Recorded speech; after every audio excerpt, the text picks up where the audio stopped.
Ladies and gentlemen and friends beyond the binary, welcome to Mediocre Poker. I am Amanda Bonanza, and with me today is Emily Kalin. Hello, Emily. Hello, and hello, everybody out there. We're playing PLO 25. We are in the big blind, and we have a pair of sevens with a 3 and a 10. It's a dog shit hand. We're just going to fucking fold it to this raise. How you doing there, Em? Good. I'm good. Are we were big blind? We were the big blind. We folded the big blind. Are you seeing the game in real time? I am. Okay, good. We're at the bottom blind, there. We're seat 3. Well, and you know my strategy. I'm a flop girl. I like to stay in to see the flop. Yeah, a lot of people do. That's the exact wrong way to play poker. Okay. There's reason for that, and the main reason is because because of the rake that the casino takes. So the way that the online casinos and real life casinos work is they make their money by taking a percentage of the pot out of every hand. Now what they don't take is anything if the flop doesn't come, but as soon as the flop comes, they start taking their rake. And since the rake is generally higher on lower stakes, you want to be more selective about the hands you bring in, because that's why you never want to limp in. And this is a hand, ace, king, 6, 8, which looks good, but it's not. And we're in the small blind. We're going to let it go. And the reason you don't want to come in and limp in is because when you limp in, you don't have any fold equity. That means you can't buy the pot. You can only win the pot pre-flop if you raise. So if you raise, there's a chance that the people behind you will fold and you'll just win the pot because you raised, and then you don't pay any rake at all. So it makes sense. Besides that, you're getting the pot up to a big enough amount where like the rake is the impact of the rake is diminished a bit. And so that's the other part of it too, is that. And so you want to play less hands and you want to be more aggressive with the hands that you do play. So here's a hand here. This is ace 2 3 5, and we've got a suited ace, and this is the We got low the end. low We've got straight the draw. wheel rundown. We are going to bring this in. We're on the button. And so this isn't like a super great hand, but it is the wheel.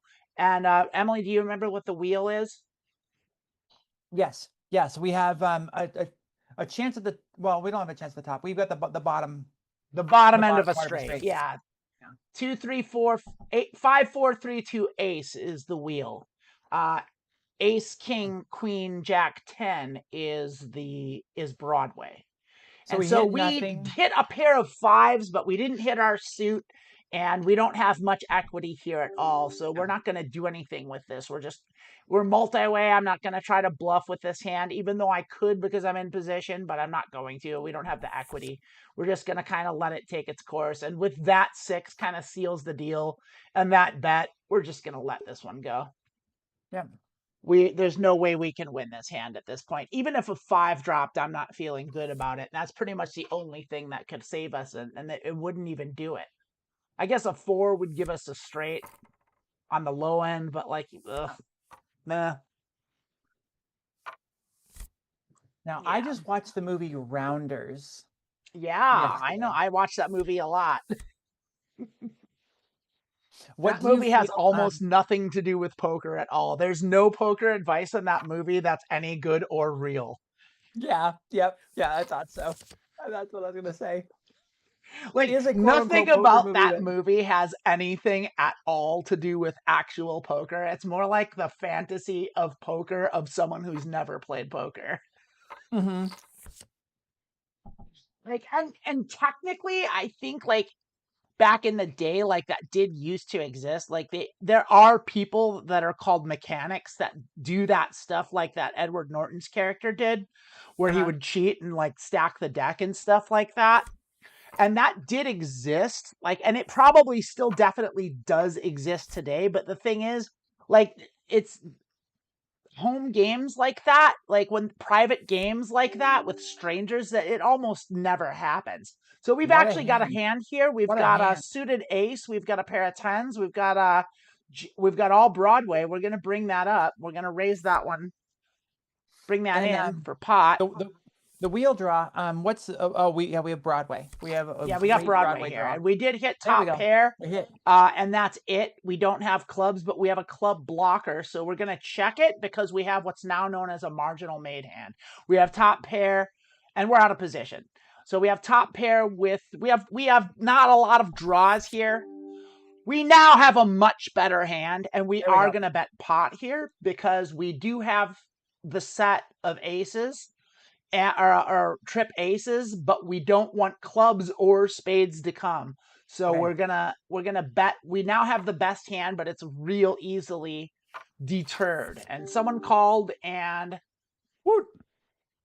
so that 3 coming actually helps us A because lot. it's Yeah. unlikely that they have ace 3 in their hand for a number of reasons. They could have ace 8, but I still feel confident about this that we have the best hand. I think we're probably going to split. Oh, they're just going to let us have it. Which is great, you know. We made a little bit. Not good. No good. No. So I know that moved a little quickly and I talked a lot. But did that make sense the way it went down for you? For me, yeah, absolutely perfectly. Yeah, that hand played wonderful. Getting that heart 3 was wonderful. Yeah, the This 3 is actually helped the board pairing. Now, if we were like that actually helped because it diminished the chances that our opponent had a full house. Like the 3 kind of blocked itself, which is good. so that is a terrifying flop. If you're not sitting on spades, it was a really, really good fold. Well, I mean, Oh yeah, this is an easy fold. So like, I mean, yeah, the ace is suited, but like any hand with a 2 in it that's not like the wheel hand we had in position is pretty much like you can just feel comfortable if your hand has a 2, a 3, or a 4 in it. You could kind of just fold it, like no matter the position. Like it's just not good. Even if they line up, because even if they, like, let's say you have a 2, 2, 3, 4, 5 double suited, which is a rundown, right?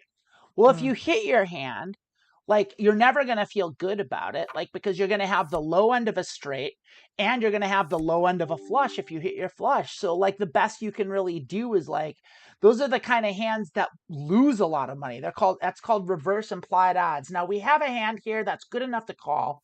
We have 7, 8, 9 king, and we did hit a pair of 9s. We're out of position, so we're going to check raise. So we're going to check, and if they bet small, we're going to raise. And they don't bet at all, so we're going to bet the pot. Because we don't think they have an ace, because they would have bet their ace. Unless they're slow playing their ace, which would be wild. They just went ahead and called. We now have aces and kings. Kings and aces, yeah. And so we're going to go ahead and, well, they could have technically jack queen. So we're out of position, so we'll check it, and we'll call anything. Well, we'll see. We might not even call if they bet, because, yeah, they do have ace. They did have a queen. They had an ace. They checked their ace. Yeah, so all right. They did. They checked their ace. It was a pretty wild. Smart play for them. No, it's not a good one. It's actually bad. it's like okay, we know that about them. They will check strong hands and in position. So we need to mark that. This is a double suited hand with aces, but the 2 sucks. The 2 and the 7 sucked, and we're in the small blind. I think probably technically we might supposed to bet that, but like I'm okay with folding. If I'm unsure, I'll just let it go. So it's one of those things. Yeah, you gotta feel it. I gotta mark this player. Like this will check back. Big hand. Or strong hand. Okay, so we're gonna give them a sharp. I'll be right back. That will tell us that they're a little tricky. So the thing is you said something I think we need to address when we get the chance out. But I am gonna play this hand because we do have a rundown here, and we're on the button. Well, I'm gonna search for more bacon and eggs, so I'll be right back. You go right ahead. I'm going to talk about what's going on. We need to get a bring in here, and I don't think this hand is good enough to raise. I'm going to call from the button here. We're just going to see a flop. We did hit our 10. We do technically have a backdoor straight draw, but it's not looking very good with those clubs and that ace. And with a large bet like that out of position, I think we're just going to let that go. They almost certainly have an ace, and we're not drawn to much. Yeah, I think our hand's very dead here. I promise seat 1 has an ace. I know they do. They're going to check out a... Oh, they're in position. Maybe they don't have an ace. Maybe they bluffed us off the hand. I still don't think we would have been doing great. I think they I think they had an ace. I really do. And see, I wanted to talk about this is why my my weight loss goals are not being achieved. I eat, and then after eating I become ravenous, where like I just want to keep eating. Oh, I'm the same, honey. Like the only time I don't want to eat is when I'm moving around, which is not very often. Yeah. If I'm sitting down, I just want to shove food in my face. That's which why was one of my like such, strategies is like if I'm hungry yeah. after I've eaten something, get up and go for a walk. It's Yeah. really the right thing to do. It really is a smart thing to do. Remember that we used to be, I heard a thing. We used to be told when we were kids that you're not supposed to do that. You're supposed to let your food settle because you can get cramps. And then I heard recently that that's not a thing at all. That was absolutely wrong. Like, don't go swimming after you eat, was what we always were told when we were Yep. little. And that I heard recently that, like, no, that's the stupidest thing ever. No one gets cramps. That's not a thing. Like, it's just, you should absolutely be active after you eat. So I don't know. I don't know what to make of it. Well, I and aren't think you I supposed to would eat start with after running, you and if I get exercise? cramps running, then I won't go swimming. Yeah. Yeah. No, a walk is great because yeah, it's not strenuous or whatever. You can't go for a run after eating because yeah, that'll give cramps and all kinds of bad things. Yeah, that would Um, just feel gross too, especially if you overeat like I do. That's but the thing, is but I you're have to right. learn It's not funny. to overeat. The thing was basically what we inferred from what they said is if you've just eaten, don't go in the water, which is not the same thing. What they mean is when you've eaten, don't go exercise heavy because you will cramp. And if you're doing exercise heavily in the water, there's drowning possibility. But if you're just Yeah, gonna go like lounge around in a pool in your backyard, it's that's totally fine. fine. Yeah, that's a Yeah. great place to be after you've eaten. Mm-hmm. Don't do the Iron Man triathlon. Don't do that. It's like, what's that? It's an episode of The Office where like Michael like slammed, like, just wolfed down a big thing of fettuccine alfredo before he ran a marathon. Oh, of course he would do that. That's amazing. Oh, it's so funny. That show was pretty funny. It was great. I remember it fondly, but I do have my doubts as to whether it held up. Like, How did it's you one of those. feel? Um, how did you feel when you first heard that Steve Carell was going to play the office manager job? I forget I what was didn't it? hear about it. I Oh, knew, I didn't know who Steve Carell really was before that. mm, Like, and I definitely didn't see the British Office before I saw the mm, American one.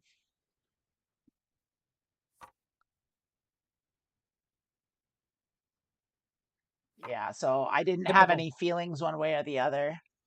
typical British humor. Very uncomfortable. The show Yeah. Well, is it's just also now, constantly like, uncomfortable. it's also Ricky Gervais, and like he's forever tainted from me for being such a piece of shit transphobe. Like, I can't give him any respect at all anymore. I used to like him, and now it's like, nope, can't do that anymore. It's like, it sucks because he has such, except for that, he has really good positions on pretty much everything else. And Hmm. like, but he's just a raging transphobe, and it sucks.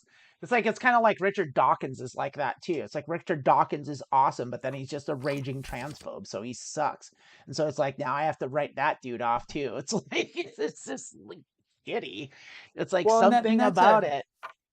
that's a thing that we've kind of been talking about here in my house, and something I've been thinking about that whole thing, sort of separating the art from the person, but then also this sort of stuff like separating one belief from all the other beliefs, and how do you do that sort of a thing?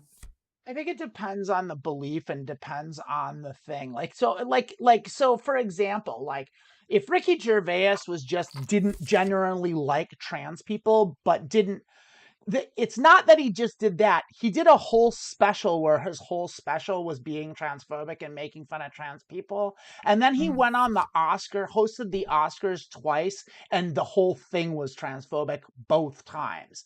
Like, so, like, after that, like, it's one thing for him to be transphobic. It's another thing for him to use that as a vehicle for his quote unquote art.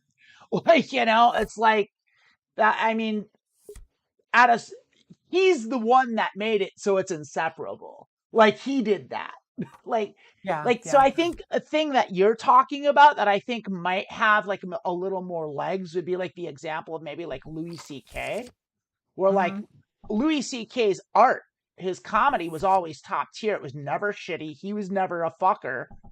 But he did that thing that was so gross and so horrible that Uh, like I can't actually get past it. I can't bring myself to like watch Louis C.K. even though I was a huge fan of his. He was by far my favorite stand-up comedian and I mm, loved his show. I thought his show was brilliant.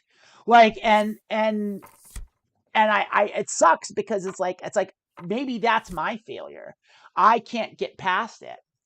mm, And you know, so it's yeah. didn't like that rundown. Um, yeah, yeah, yeah. We've been talking about Michael Jackson and Michael on on Jackson's on another one for me. on his level. Bill Cosby was an easier one, but Michael Jackson's one where it's hard. That one's a difficult one for me because I always heard the rumors and I always thought that they were probably true and founded. Um, and so I was kind of shocked when all of a sudden everybody was like against Michael Jackson.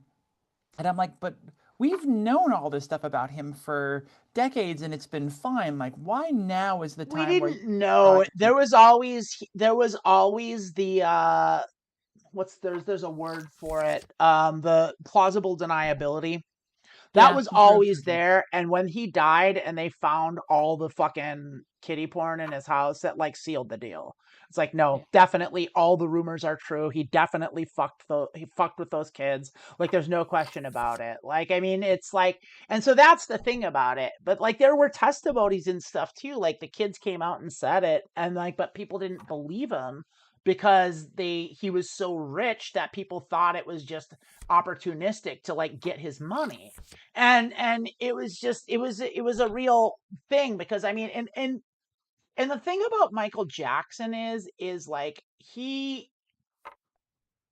had such a fucked up childhood like that like Yeah. it's almost like not his it's definitely not his fault like but he did act like because the thing about like pedophilia is like it's a disorder like it's not your fault you no one can help what they're attracted to like it's like if you're attracted to young children like that sucks for you because Well, you and can be like in quote unquote a pedophile and not act on it and not be a pederast well, and the like whole thing, yeah, yeah. We all have like horrible thoughts from time to time, and the whole thing is how you act. It's your actions that really right dictate everything. And you can be like I said, like you're alluding to, you can be sympathetic to how Michael got to this point, but it going back to the point of this is like looking at the art. Where do you separate and uh, find enjoyment in the art when the person has questionable values, does things that you don't agree with, does things that are that everybody agrees is bad. yeah Which is an interesting thing, and I think we all draw our own lines with that. And um, I yeah, mean, if I'm I, being perfectly honest with you, it wasn't very hard for me because I was never a big Michael Jackson fan in the first place. Like, I mean, I think I know he was good, but like, I mean, I do feel like he was a little bit overrated. Like, I don't think he's so great that he warranted all the riches and fame and celebration that he got. nobody does. Like, Nobody does. That's why society sparks. But yeah, I mean, currently, and this is my big confession. This is something that's probably going to lose me a lot of points. But I have a Harry Potter book in front of me. yeah. Charlotte That's was going to another throw. one too, where it's Yeah. like, yeah, it's hard to argue with that one. It's like I know my stance on it, and Mm, she's another one where it's like she's even worse than Ricky Gervais mm, because she openly like uses her money to do harm, uses her yes. money and power to do like the whole fucking bills that are passed in England right now, all the transphobic shit, that's directly her. She's the one that lobbied for that stuff. And she is fucking up the lives of people in the UK. Like a lot of she's Yes. destroying lives and killing kids. Like because she's a fucking transphobe and she's open about it and she's huge and she's just a raging bigot that uses the money she makes from Harry Potter 2. Oh, do I do this one now? I don't like those two. I don't like the 2 and the No, too 3. many low cards. I mean, we got Yeah, the and the wheel 6 is draw, but detached. It's like, yeah, we'll just wait for a better hand. Um, we're out of position. I think I would have played that on the button, but like, yeah. okay. Anyway, yeah, I mean that's the thing is like and so you've got one, like, it's like, am I going to judge you? No, I'm not. Do I judge my bandmate? Like, her son loves Harry Potter, and like I've mentioned it to her, and she's like, ah, well, yeah. And it's like, okay, I'm not going to bring this up anymore. It's like, I get it. Kids like Harry Potter. Like, Harry Potter is, it's got a place in culture for sure. I never read a Harry Potter book, so I never became attached to it in the way that so many people just that much younger than me did. And like, it's just one of those things where it's like, I don't care. I have no skin in that game, except Yeah, for like yeah. what she's doing to harm me personally and the people that I care about. Well, But I and that's mean, sort to of me, it's been like my being, yeah, I know it might be a little hyperbolic, but it's like if someone really enjoyed Hitler's paintings, it's like at a certain point, what, everyone's got their own line in the sand. And for Mhm. me, both J.K. Rowling and Ricky Gervais have crossed it.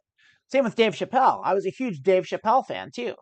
Like, you know, Yeah. Well, and my thing is I struggle with it because I got so much enjoyment out of the series until finding out her views, which are more recent, and so my take has been like I can enjoy what I have and just well, sort not of, give her because the any thing money. that's also come out about her, because she's not just transphobic, she's also super anti-Semitic.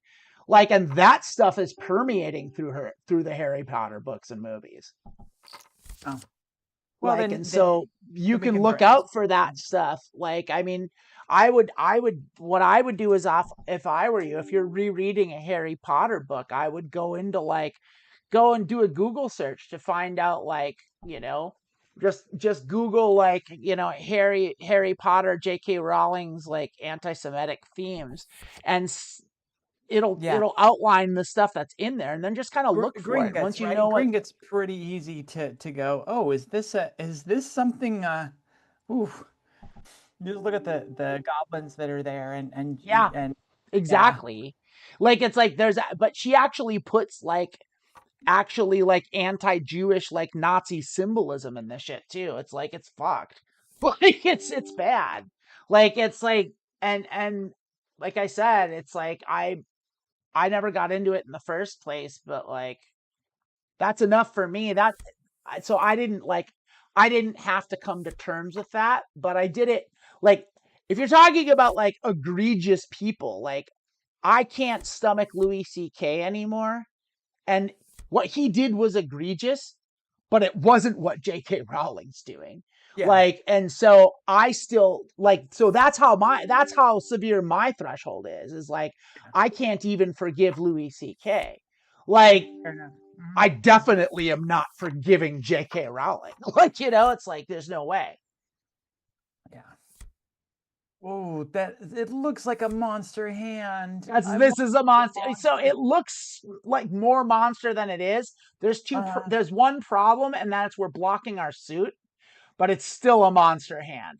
Yeah. okay, we got the The king four's ace. We not got the great, but the queen four hand. connects with the ace and makes the wheel. This is Okay. an exceptionally strong high-low hand, but we're not playing high-low, we're playing high. But the four is still good because we could catch the wheel, so like, So we're betting it well. this We're is, betting it yeah, strong. we would three bet this hand too, also. Like, this is a very strong hand, and we just took the pot down. So this is a hand that's close to being good, but it's not quite good enough. Like, the six, if those sixes were eights, I would play this hand. But they're not. They're sixes. Oh my goodness. Yeah, I mean, how many times Okay. has that happened? If those sixes were aces, we'd be in great shape. Well, yeah, if they were aces, that'd be fantastic. I wouldn't even think twice. Charlotte said something in the chat that I want to address, which is, hot take. Prince was far better, yet so underrated. So I agree, and I think she's referencing Michael Jackson. I absolutely 100% Yeah. agree. I don't think Prince was underrated. I think Prince was very highly rated. Like, I don't think Prince suffered for fame or adoration at any point in their career.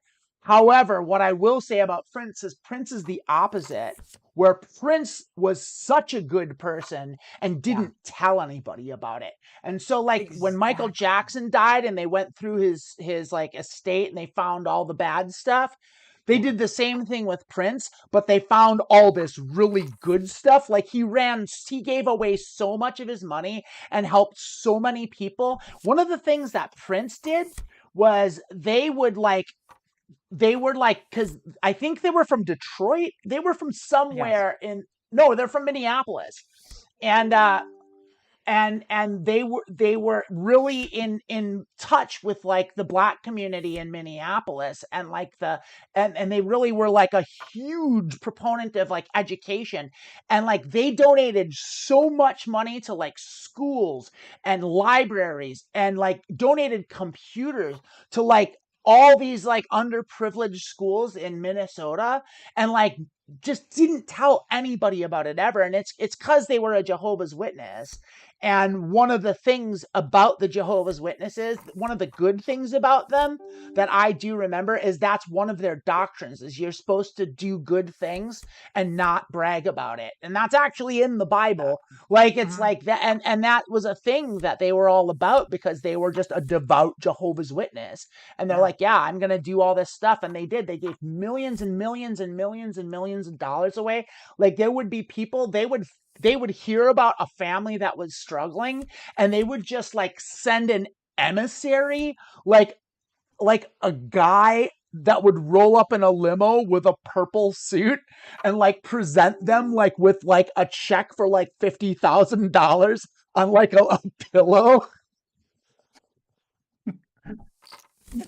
Like not tell But him, it was just be all like, anonymous. Yeah. yeah, it was just like, what the fuck is this going on here, And like they were super cool, and they did all Ooh, this good stuff. we got another diamond. I don't think we're We getting got another diamond, diamonds, we got a 10. We're not going anywhere, but we're not raising it. Well, maybe we no. should raise it. That, yeah, we're gonna raise that. Fuck that. That's weak sauce. That 1.6. Let's get some money in this pot in case we do hit a diamond. Oh, they're gonna think about it. They We're got. gonna call. We Oh, hit they our called. diamond. We're Oh, we good. fucking hit it! Let's Yeah, we go. only have a 10 high flush. They hit it too. They have a diamond. They have diamonds. They have All better right. diamonds than us. They I'm have gonna better call it diamonds than us. because Are we gonna call it? We're gonna pay for this yeah, one. We are. they do have better diamonds than us. I knew it. We paid for it, but I should have known better. That's where my Mhm. leak is. I shouldn't have called that. I I knew they feel had like better. I knew they that had is better diamonds than we did. I feel like that is We were one right of to raise the turn though. that I feel like that is one of the few cases where rounders actually does have something to teach for poker. Which is You what know, when you know your beat fold. well, yeah, but the thing is you gotta remember you have to play based on the table, not based on Mhm. what you have. You Yeah, gotta remember exactly. if there's a possibility for someone to beat you, then there's a high chance that they can have that and beat you. You Okay, can't so get I'm caught going to out. rephrase that because you're not wrong, but you phrase it in a way that's misleading. It's Let's not see. that if they have the chance, it's that if they have a high probability, because there's always the chance. Like you can't, Yes. like anyone could have any cards in their hand. So there's always the chance that they've got you beat. It's like, is it likely that they're going to be? And that was so obvious because they called a pot size raise on the turn, and then they Yeah. donk bet pot when the diamond came. And so I was like, well, I should just fold this. And I should have folded it. And Okay. I know better. And I did it anyway. We're gonna raise this. We've got the 8 and the 3 aren't great, but the ace and the jack are, and the jack they link in weird ways. It doesn't matter. We won the pot. So we're down. We're down about 37.2 big blinds there. And so About. Yeah. we gotta start tightening up a little bit. Roughly. I'll tell you what, I am gonna go ahead and do the sit out next big blind button. And the reason for that is I need more water to drink and I could use the bathroom. We've talked a whole lot about just chatty Cathy, like back and forth banter of pop culture and topical things and not much poker at all. We have not had the hands. We've been out of most of the hands where we've been bullshitting about stuff. So we've been okay, Well, but yeah, we could ramp the poker talk back up a little bit. well, and that's part of the problem too, is even in the hands that I'm not playing, I should be paying attention to what the other players are doing. I'm just not, because I'm just chatting it up. And I'm not disparaging it. I love you and I love chatting with you. And it's like we don't get to hang out as much as we used to since you moved. So like it's like, oh, it's my Emily time. Oh, I love it. Well, hopefully we're still being entertaining. Give us a Yeah, that's the thing. This is the W in show. This is chat the if show. we're Yeah, give us a thumbs up in the chat. Give us a one in the chat if you like what we're saying. Go ahead and hello. hit that like Everybody there? button too. Hit that like and that subscribe button. Smash it. Smash it. Oh, we got a 7 from Charlotte. Charlotte said Woo! she has to pay attention because she's sitting right behind me. So yeah, No choice. go get your wall. Can't Go live get your water. audience. I'll entertain the troops here. I'm gonna wait till we're the big blind. I'm sitting up the next big blind. So Okay. and Anything then we can talk I'll go about ahead here? and I'll put the break screen on. Do you want me to leave the thing up and running? So I was just gonna do the break screen thing. I'll Say leave you it up don't and know. running, and I'll talk. I'll talk. Okay, I'll leave that. I'll leave it up and running then. Okay. So one of the things that Lilith talked about in the previous show and being trans, celebrating your wins, the things that you do, like having a gratitude journal, talking about the 3 positive things during the day. And I think that's a great idea, and I need to start doing that. One of the things that I did for myself recently that felt like a complete waste of time and actually a bad thing. It felt like a bad thing because I was wasting time in it. I went through and I searched online for train images, and I put together a folder of train images for my desktop backgrounds. So every minute, my 3 monitors cycle, and they get a different train image, and it's just a silly little thing for me. I guess a lot of people attribute it to autism, a love for trains, but it's just one of those things that makes me joyful. And doing things like that for yourself when you can is really important. I wanted to talk that up. And I'm looking over here at this monitor, which I don't have any tabs or programs on. It's got this beautiful Canadian train in the trees by a river in the mountains. And it just brings me joy. And making sure to take those things, take the time to put together those things that are going to bring you joy can just be so important. That's what I wanted to remind everybody of.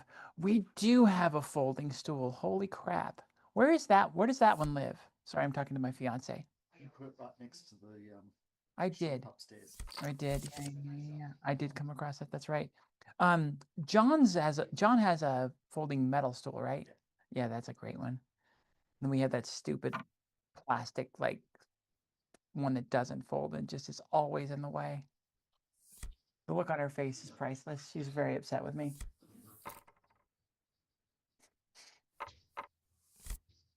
Oh, I love it. Let's see. Yeah, one of the photo on the monitor that I'm looking to that doesn't have anything on it is a photo that I took. I got to go to a train museum. If you are a big fan of being trans and our shows here on Saturdays, you will know that one of the days I had to miss because I was out at a train museum, and it's just a big outdoor space way out in BFE in California. And I went with a friend of mine. We just spent the whole day walking around train tracks and train yards, just finding and taking photos of trains and being on them, going inside, all of the random stuff. And it was just one of the best days of my life, frankly, because yeah, I can't explain it. But I do absolutely love trains. I love looking at them. I love riding on trains. It was just a moment of sheer joy for me. And anytime I get to see these photos pop up, it just brings up so many good feelings. And if you watch Being Trans today, you know I'm in need of some good feelings these days. So, although my fiance is up on a stool in her wedding dress with a t-shirt on underneath, which is hilarious, and just trying to figure out how she can make it fit her. My little seamstress. Oh, hi, Emily. I'm back, and that's sweet to hear. Yeah. I was You talking know, about while I was on break, I gotta say, I gotta admit, I'm now mad at myself that we called that bet because it was so obvious, and I didn't think about it. I wasn't paying attention, and that's how I've been. That's such a huge leak of mine. It's like when I know I'm beat and I call because it's not that big of a bet. It's like no, Mhm. it's a loss. Like I gave up How 14 big blinds when I didn't have to because yeah, a and terrible decision. I knew I so was what's beat. what's the real lesson there? How did you know you were The beat? real How lesson is should when you have you known you were beat? don't call a bet that you know. Don't call a river bet that you know when you know they've got you beat. Just don't call a river that they you know they've beaten you. Like just it's exactly what you were saying. Don't think about what hand you have. Think about whether you're gonna win or not. Because I Yeah. don't care if I win with a flush or if I win with a high card. I just want to win. Well, would you agree with this statement that poker is has very little to do with what you have and everything to do with what they have and what you can make them think you have? Those are the two things. Is that correct? I wouldn't say very little to do with what you have. I wouldn't say that because if you just didn't look at your cards and you played your range like you were supposed to, you would probably still win, but you wouldn't. Like I don't know. Like if you just played like GTO ranges and never looked at I mean you would never know what your range is. If you just played every hand and like played it like you had a really good hand, like it you need to know what your cards are. Like it's you Mm, need so I'm gonna say no, I don't agree because like what I will amend that to clarify and make that a more poignant point because you're not off base. What I would say is I'll rephrase it this. I no. forgot who I heard it from, but it was a poker pro, and it might have been Phil Ivey who said betting is what wins that your hand just breaks the tie. Okay. Okay. You You can't. win Yeah. poker by betting. Your hands break the tie. Mm, Like that's what it is, but like there's so much going on. I mean, it's a card game, so and not playing your cards is silly, you know? and I think that that's the thing that I'm trying to get to it with that hand specifically.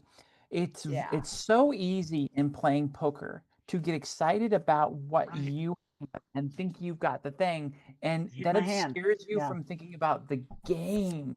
What else is going on the table? What Right. did they possibly have? And Rounders is about watching and learning and playing the people.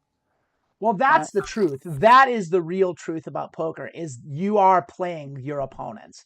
And that is yes. the single most important part of poker.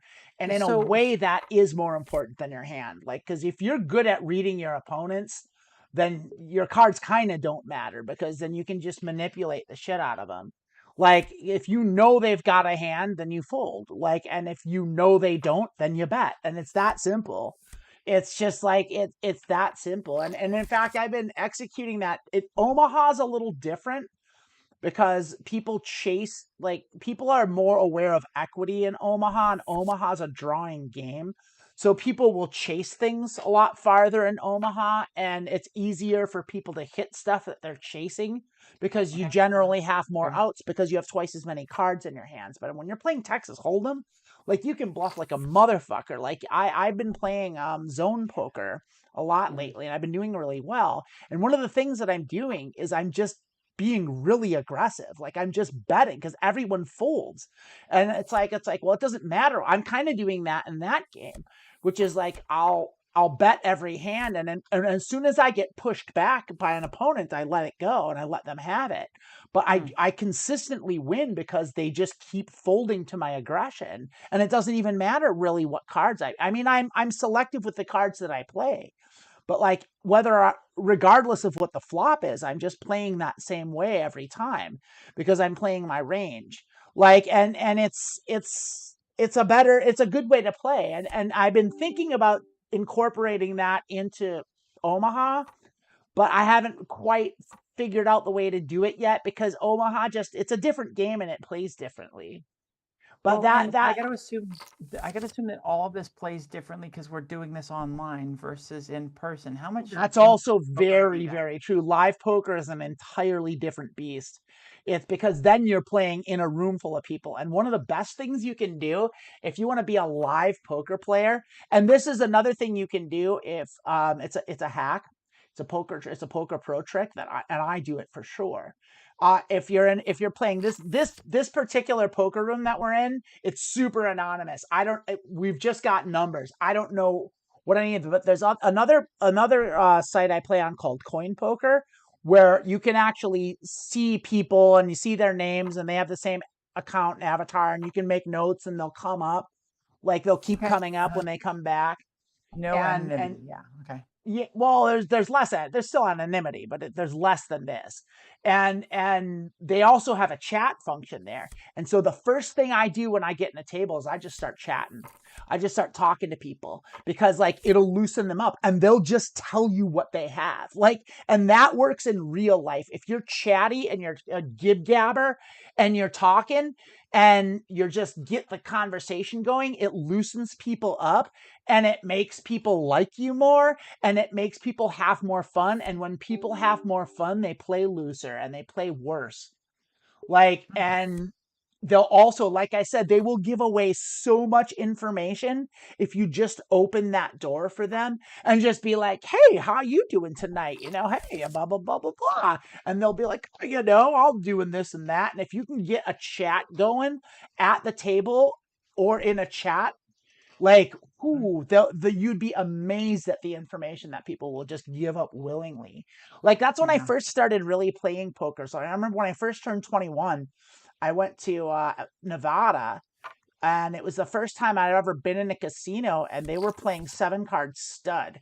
And I jumped in at the table at 7-card stud. I was just freshly turned 21. I didn't have much money at all, but I bought in and I just sat at the table and was quiet, and I just listened to what everyone was saying. And like people just started telling me what they had. And I was just like, really? And so I just listened. And when they told me they had a bad hand, I bet. And when they told me they had a good hand, I folded and I like tripled my money. And I was just Huh. like, holy shit. I Wow. couldn't believe it. Like it was just phenomenal. They all just told me what they had. And it was just like, okay.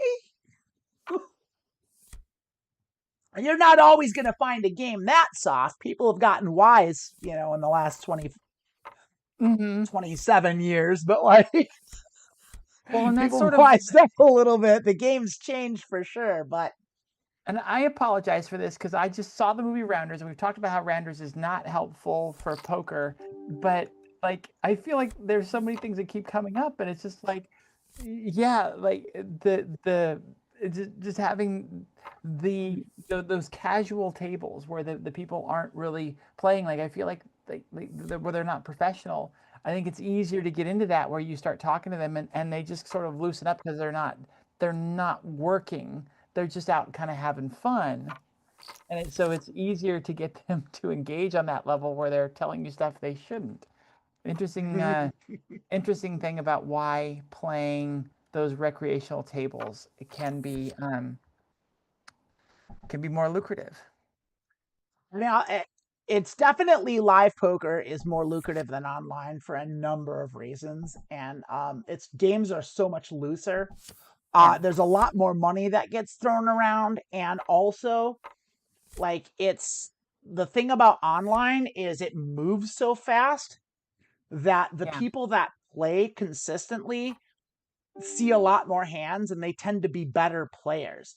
So like you're going to get a lot more recreational casual people at the poker table in the casino than you're ever going to get in any online card room. Like it's just those people tend to get filtered out and lose their money and not come back real quick. Hmm.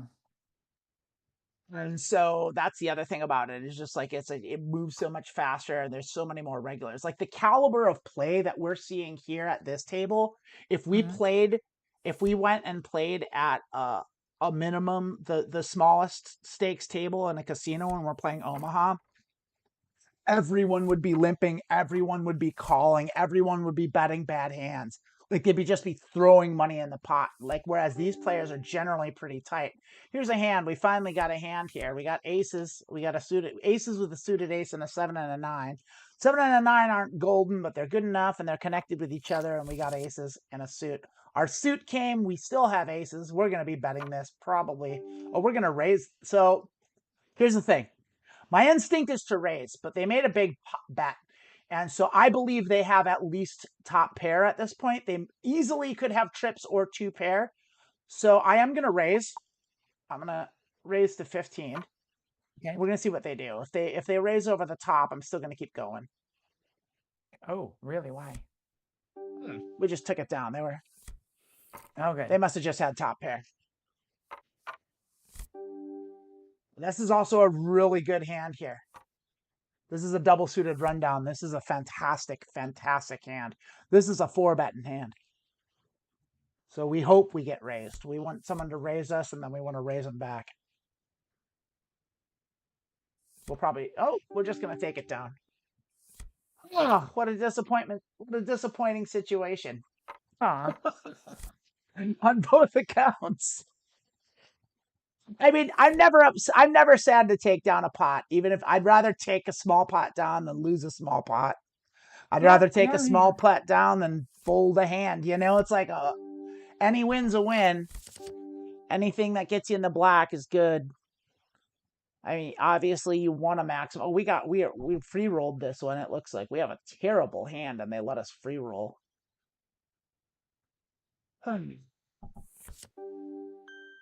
Well, I believe our queens are probably good, but we're out of position and we don't have a good kicker, so I'm going to just let that go. We also don't have any equity in this hand.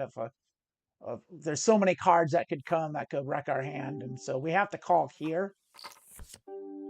And that's a card that they shouldn't have 4 or 5 in their hand, but who knows? We'll see what they do. I don't think. I think that's a good card for us, but like, it just depends what they're gonna do. They have a queen with a better kicker. That's fine. Ah, so freaking close. Well, I knew it was going to be in that neighborhood, and I don't regret the call because it was a small bet, and also we could have hit a second pair, or we could have hit trips. You know, it's like there's things that could have happened that could have made our hand better. We had some equity, and not enough to fold. No, that's a bad hand. That's a really bad hand. I don't know. I had to think about it for even a second. I will return hastily. Okay. All right. Forthwith, I want to say forthwith, maybe. Forthwith. I love it. All righty. Yeah. So let's take a look. So we got a bet there, which could easily be a flush or a straight. I would say they have either one. They don't have anything less than that, betting out a position like that. Even a small bet. I'd put them on a marginal flush or a straight. Because seat 6 called. That scared them. Now they're going to bet half pot, which is going to... Oh, we got a raise. That's a flush for sure. Might have even been a straight flush. Possible. Not likely. I had a blocker to the straight flush. We now have a pair of 10s and a suited queen, but that 4 sucks shit. So we're probably not going to do much with this, but we'll see. We are on the button. Nah, not with a limper. So this person limps. We gave them a shark. I'm going to give them a fish. Because they're playing bad. Even though they have a big stack. I've seen them limp more than once. And there's an argument to be made that, like, when you've got 392 big blinds, that you can see every flop because you know you might hit random shit. But I don't subscribe to that philosophy. I still think it's a bad way to play poker. We would have had 2 pair here, queens and 4s. I still wouldn't have felt great about things, especially after that check raise. I don't know what they're doing. Trip 9s, maybe? Set of 9s? What do they raise with? It's rare. It's so rare to see a turn raise, especially when the board doesn't have any large hands on it. I mean, the board was wet, but it's so rare to see people bet their draws in this game, especially check raising. Yeah, it's a bad hand. We'll fold it. So yeah, we're down. We're hecka down. 32.8 big blinds down. That's no good. It's not as bad as it was last week when we lost all of our chips in the first hand we played. But this is also a bad hand. People think jacks are good, but they're not. Yeah, the problem is they're close enough to being good to where, again, it entices you to think you have a good hand. They're good if you're playing Texas Hold'em. If you're just playing Texas Hold'em and your only two cards are jacks, then they're amazing. Here we go. Here's the problem. 5, 6, 7, 8 is a rundown. We've got a suit, but it's low and we're out of position. I'm actually going to let that go. Yeah, I would call that I would bet that on the button, maybe even probably even the cutoff. But the problem with this is what we were talking about before, Emily. We're talking about the low cards and what a problem they are, because this is the kind of hand where you are going to hit something, but you're going to hit the low end of it. So like if we're going to hit a straight here, we're going to have the ass end of the straight. And the problem is you're probably good, but if you're not, you're going to pump a bunch of money in. And then you're going to lose it to someone that has the better straight. And so this is why like low flushes or low and marginal flush hands are risky. And same thing with straights is because like it's not because everyone gets 4 cards, it's much more likely that people have suits. And also they play rundowns. So it's like, so if you're playing 5, 6, 7, 8 with a suited a suit, this is a hand we're playing, by the way. It's rainbow, but it's good. So we're gonna even raise it. Well, no, we're not gonna 3-bet because we have kings and no ace, and we don't have a suit, so we'll be calling this. Yeah, we're not 3-betting this. We're gonna call it. You know, this may be a little redundant based on what we were talking about before, but I wanted to kind of get you to answer this one and see if it has a little different insight into it. What is the difference from your perspective between playing recreationally for fun and playing for I don't know, quote unquote real for what you're doing? What is the difference? The difference is I study and I take poker seriously, and I have designs on being professional and being profitable. And people that don't, they play for fun. They just do it. It's a game to them, or they're gamblers. And what takes so you there's a from one to the other? Well, for one, like I'm a gambler in the sense that I'm not averse to it, but like so I've used this euphemism before, and I'll use it here because it's appropriate. Like people that do this when they limp into a pot and they just want to see the fight. They just want to hit a hand. They're gamblers. They're not poker players. They're gambling. They're playing slots. They're playing roulette. They're betting on chance. They want to get lucky. I'm not interested in getting lucky. I'm interested in outplaying my opponents. I'm thinking of it strategically. They're thinking of it as luck. Like, and that's the difference. That's the biggest difference that I can think of. They don't study. They don't go over they don't do hand reviews. They don't think about things like ranges. Maybe they've watched a YouTube video here and there. Maybe they've watched some live poker streams and they know a little bit. I mean, they're not dummies. Like everyone at this table is trying to win, and they all know what the difference between a good and a bad hand is for the most part.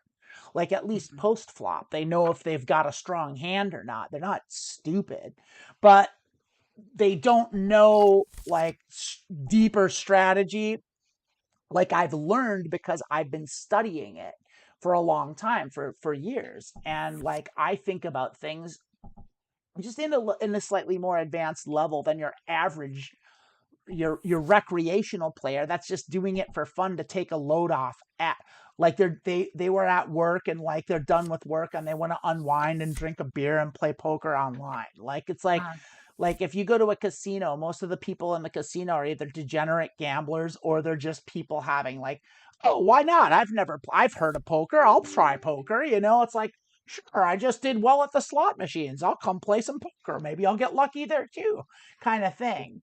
And that's a different mindset than it is for someone like me who's thinking about ranges, position, like what a three. Like I mean, most of the people that you're gonna encounter in a live game anyway, a lot of them aren't going to know the jargon. They're not going to know what a 3-bet is. They're not going to know that you're supposed to 3-bet. They're not going to know that you're supposed to 4-bet bluff. They're not going to do the things they're playing. They're not going to know that queen 2 is a bad hand. It's like they're just like, oh, I've got a queen. I could hit queens. Queens are a good hand. I'll play my queen. It's like, and it's stuff like that. And that's the difference. And I'm not saying I'm better or I'm smarter, because I'm not a winning player. I'm just not. And it's really just it's how I approach and think about the game. So I'm by no means a pro. I'm an aspiring pro. But pros win, and I don't win. For folks watching and trying to follow along and learn from this, that was kind of the key thing of like, what does it take to move to that tier, and how do you know if you're doing it one way versus the other? Was kind of what I was trying to get at there, and I think you answered that wonderfully. Yeah. Alexis just said I'm always down to get lucky, which of course is great. We know what the euphemism means, but the thing is she said something that actually is worth noting. Getting lucky is always better than being smart or good at something. That is something it's always better. That's something I say all the time, especially like in sports. It's better to be lucky than good. Like it's better to be lucky than anything else. Like it is the best thing. But you can't control that as much. But I did well, you can't control it at all. That's the thing about it. Like I mean, you can, as soon as you start controlling it, it ceases to be luck. Yeah, I did like the end of the movie where he's just like, where somebody wishes him good luck because he's finally going to Vegas, and he's just like, yeah, it has nothing to do with luck, but thank you.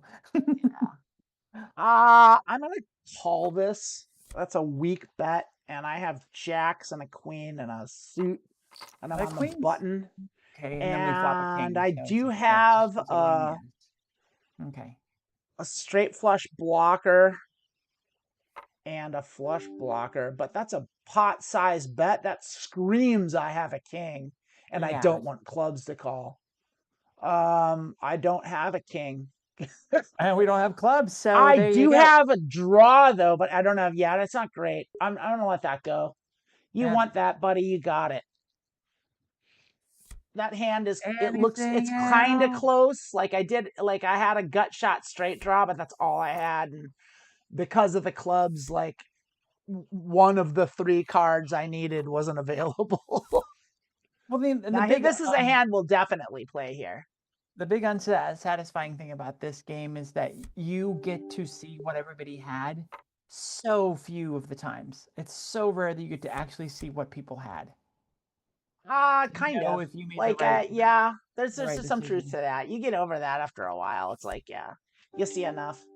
Like I've gotten pretty good at hand reading over the last few months. Like, and I just wish I was like listen to myself more and think things through more. I get impatient.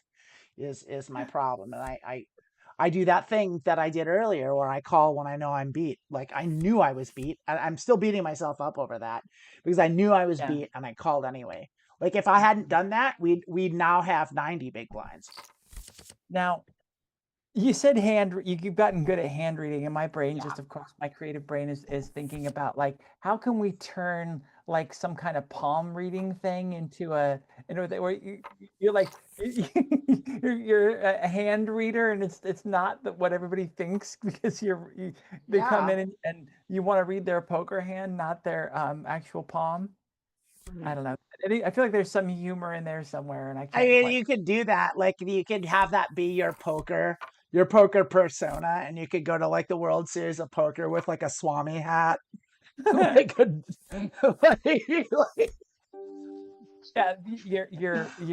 little. I am thinking I'm gonna call. I don't think I might You maybe don't should have love raised this that. hand, Oh huh? no, You that's love a this hand. great hand to check. We don't. Okay, now we have to bet pot because Everybody we checks. do have everyone checked, and so we just get it. Yeah, I was afraid of that. No, it's okay. Like I said, I'd rather win. I always like maybe I shouldn't have checked because of those clubs. And I thought about that. It's like one of the same thing. It's like I'm thinking I've been playing, like I said, I've been playing a lot of Texas Hold'em. And they're different games, and you have to play them differently. It's like checking a good hand is almost never the right thing to do in Omaha. You should just kind of throw your money at a good hand. This is a strong hand, and we're betting it. This is a suited high rundown. Strong rundown. So. I haven't quite mastered the concept of betting to get more money in the pot versus scaring people off. That's sort of So, like I'm a little bit more cautious because I don't want to scare people off. But yeah. Well, that's where hand reading comes into play because that's a big part of it. So this really is bad for us. It hit everywhere outside of our cards, so we're definitely going to check this. We And got the probably 8. won't. Nothing can come that'll help us here. We just No. missed this about as hard as one could miss. We now have a pair of jacks, and we do Missed it technically by have a that much. flush. Well, we do now have strong straight draws, and so I am going to bet this. Because of the 10 queen. And they're okay. gonna call. I shouldn't. I thought we were heads up with seat 5, and I didn't see seat 6 here, and so that was a terrible bet. That sucks. That sucks really bad. So yeah, I punted. That was a punt. That was a mistake. I shouldn't have bet. I shouldn't have bet out of position. I didn't realize we were multi-way. I made a mistake. Yep, aces are good. Ace-high flush is good. Yeah, that's pretty Beats our pair of jacks. Well, we had 2 jacks, 2 8s, so hey. No. Oh God. Oh, punting. The punting. Oh.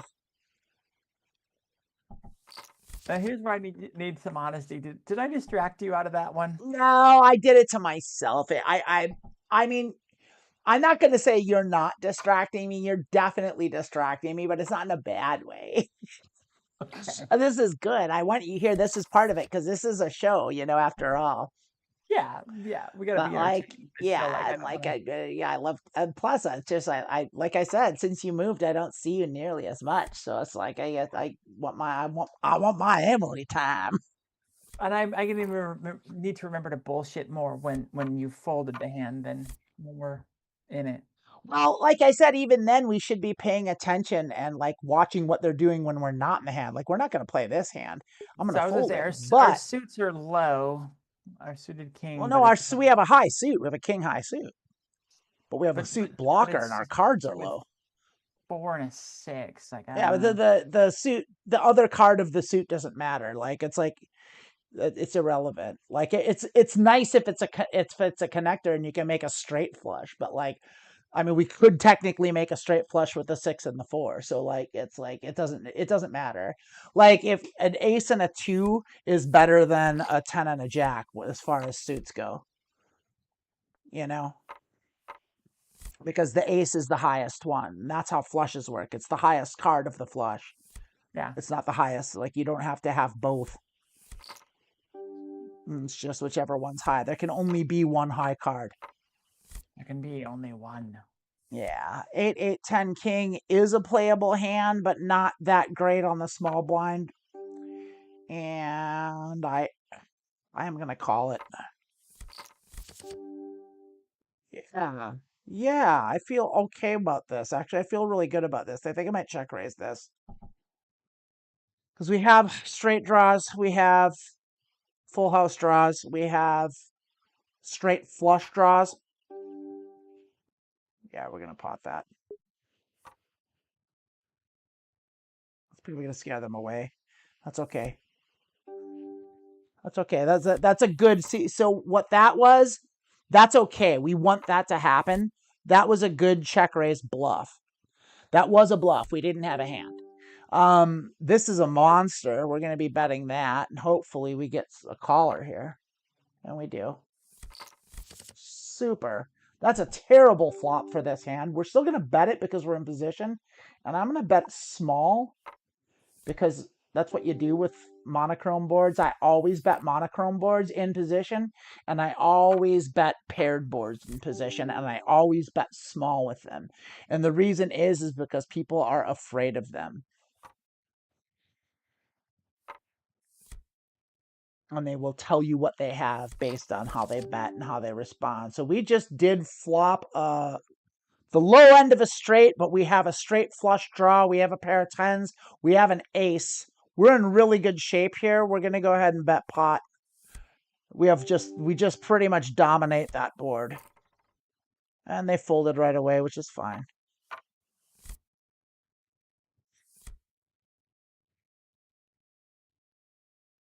Now, there is something to be said for what you were saying, which is like bet in a way that you gets them to respond how you want. And it can get tricky in Omaha because like draws can be, this is a game of drawing and it gets really dangerous. So I'm definitely playing this hand too. And I'm kind of I think I'm just going to call this one also, even though it might be a raise. These are good hands, rundowns like this. And we did miss. That was what I was thinking. We have what's called a double gut shot straight draw here. So an 8 gives us a straight. Also, I think this is good enough to call. We have enough equity to call. I guess Nate doesn't know. Okay. One time we can because if the turn helps our hand, we can keep going, and the turn does help our hand, so we can keep going. That gives us that's one of our straight cards. So we have a lot of straight opportunities here. So we're going to be check raising.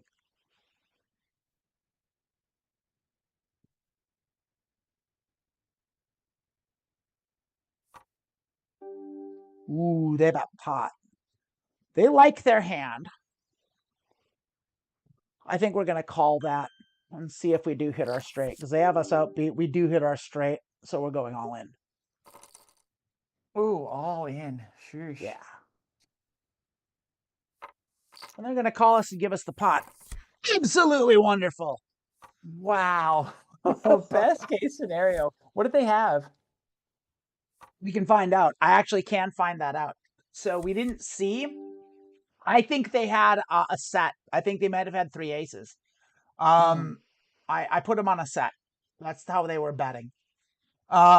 Maybe a high 2 pair, aces and whatever else. I'm like, I'm gonna get rid of that. I'm gonna set up the hand name. I'm gonna look at that one because I do want to know what they had because that's gonna be important information. So you can't see what I'm doing here, but in this, we can actually look at I can hit this button. No, you can't see it. I can hit the hand history button and I can bring up what we played. And even if they don't show, so when you're in a showdown like we were, they called and then they lost, so they mucked their hand. But we can bring up the hand history and it'll tell us what they had if they muck their hand. Like if they called, you can see their hand and the hand history. So they were playing ace, king, queen, 2, 3 hearts, impure hearts to the king. They had a dry ace. The rest were hearts. They had ace queen. They had top 2. So they had a pair of queens when they bet initially. No spade draw. When the ace came, they had ace queen and they bet it. And so when the 10 came, they called it anyway, thinking I guess we were bluffing or desperate. I don't know. But like, yeah, that worked out really well for us. Let's go back. Let's get back in and not miss our blind here. So yeah.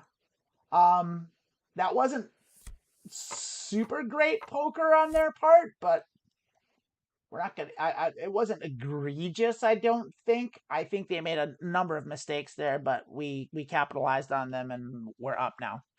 So yay. Good friend, yes, yay. Yay, we're out of the red. That's the first time we're up, really. That's the first time we're in the black. Feels good to sit here. It feels good to double up. It feels great to double up, doesn't it? It Yeah. particularly feels great to double up against the big stack. chip leader. Yeah. Oh yeah. Oh yeah. Oh, it sure does.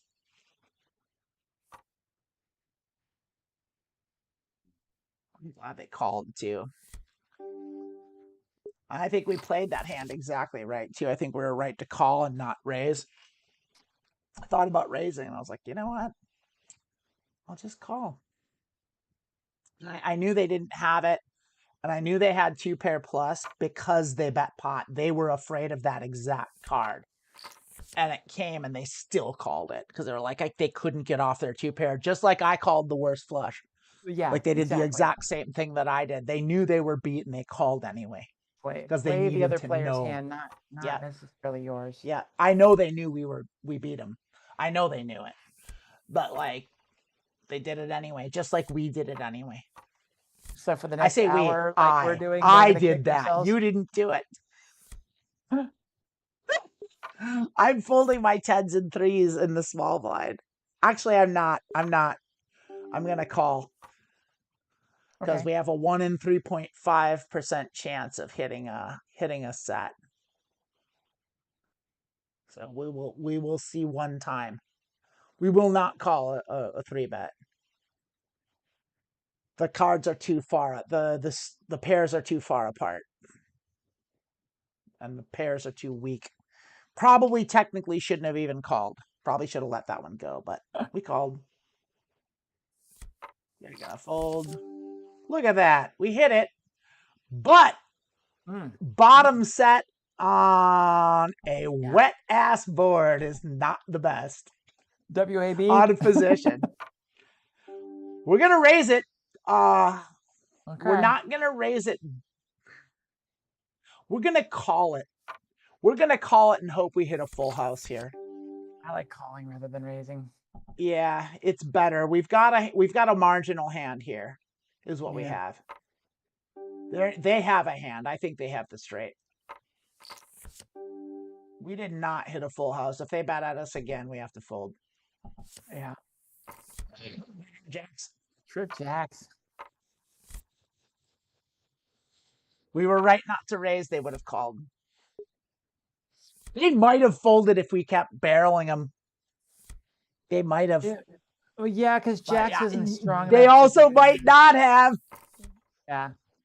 People don't like folding sets. They really don't. They really don't like folding sets. Yeah, I knew we were in trouble as soon as that flop hit. I still think we played it correctly. Okay. I don't. Do you think we didn't? Do you think we could have played it better? What do you think we could have done differently?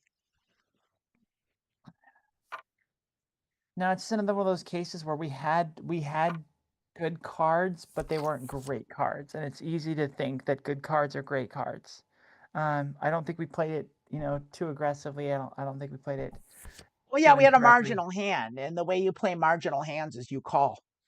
Like you don't raise, you don't put more money in the pot, and if a lot of money goes into the pot, you duck out. Yeah. Because if a lot of money goes in, you pretty much know you're beat. But like they didn't put a lot of money in, they put some money in. And they had a similar hand, they just had us slightly outclassed. This is a hand too here. This is it's a rainbow, but it's all together. And it's a pair and a rundown. So we're playing it in the hijack, but we're really in the cutoff here, so because seat 4 is leaving. They left the table or they got disconnected, whatever it was. That's what that means. So we'll take a look and see what everyone else does. So let's do some hand reading out loud here. So we've got a call from the small blind. So that tells us they have a marginal hand at best. They don't have top tier. So we've already got them outclassed. We do have a straight draw here and we have a pair, but it's a marginal pair. And so I think I'm going to bet. I'm just going to see if we can just buy the pot outright. They're going to call, snap call, so they could easily have a pair here. So we'll check it back and see if our straight comes. It didn't. So we will check it back. They might have called a 6. They might have a 10. They have a pair. I think we're probably beat here, but I don't think we can bluff them off the hand. So I'm going to check it. And they have a pair of jacks, so they win. Yeah. Again, not throwing more money at it. You know that Right. we did good. We saving it to I'm find that card. okay. Yeah, I'm okay betting a draw, betting a reasonable draw in position. I think it's a good move. What do you Wasn't the think best about draw? what do you think about paying a little bit of money to find out the caliber of the player and the way Oh they yeah, buying information's a great investment. Great investment. We bet our strong pre-flop hand that turned into a bad post-flop hand here. So we're gonna check it back. Yeah, still got nothing. We have 7s and 4s. I mean, we don't have nothing. We just don't have a king, but they don't have a king either. We now have aces and 7s, so I think we're probably Now good. we've got it. Yeah. But Yeah, we've we've almost certainly got it. I'm gonna bet small because bet small. they're Don't not very think they have the interested. ace. So I want them to call. So I'm gonna bet 5 here, just a tiny, less than a third pot, and see if they can give us 5 more extra blinds. Exactly. Because the problem is when you bet after a card, blow on the pot and they disappear. when you bet after a card like that, it's hard to hide the fact that that's the card you have. I mean, When you it's haven't been also a betting good much. way to bluff. Yeah, it is. It also might have been the card that they had. That's what we were hoping for. We were hoping that they did catch an ace and that they would have called it. Yeah. That they would have had an ace and nothing else. An ace and because there were 4s on the board.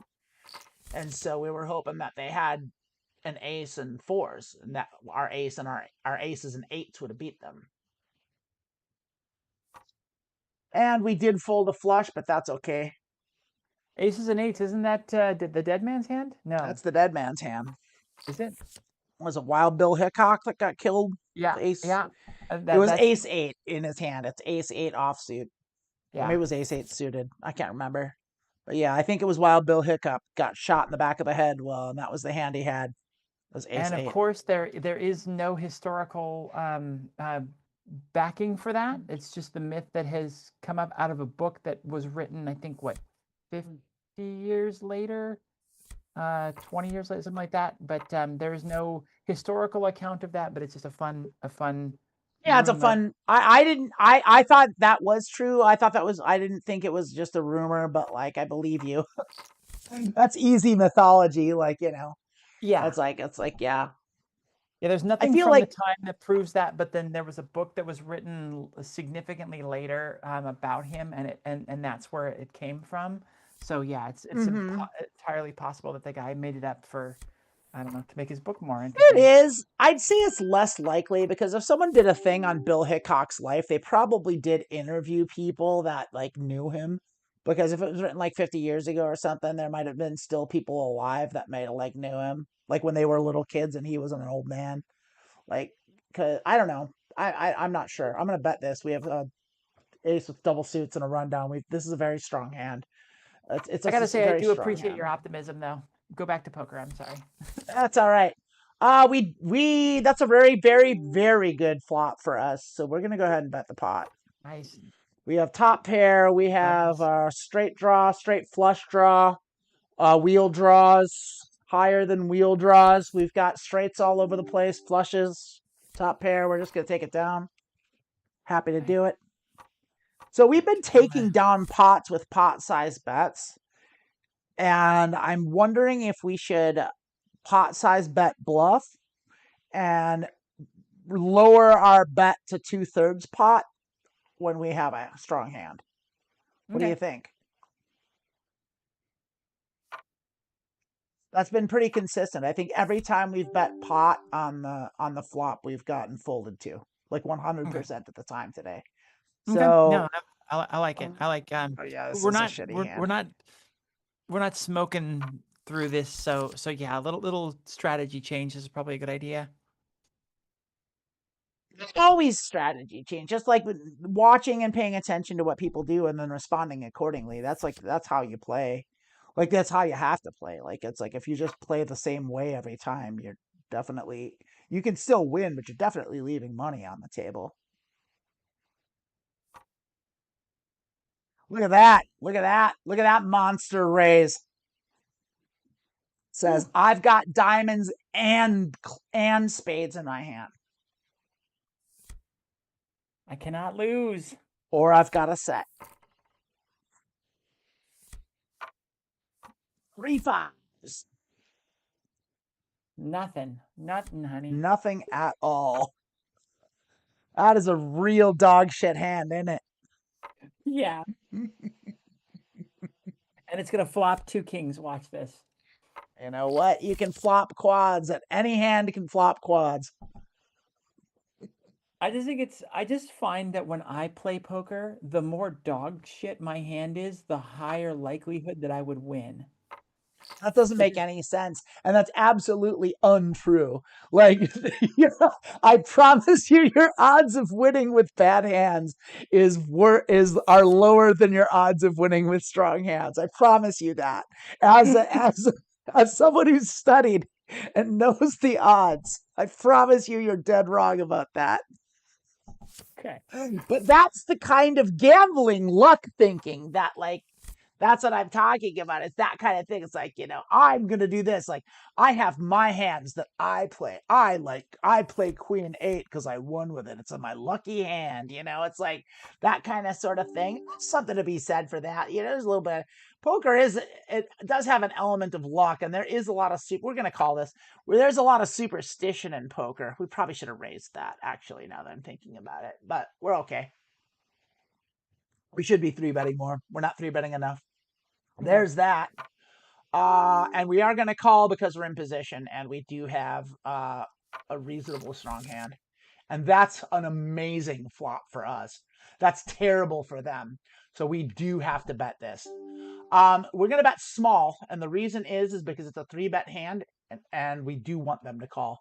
So we're going to bet 15.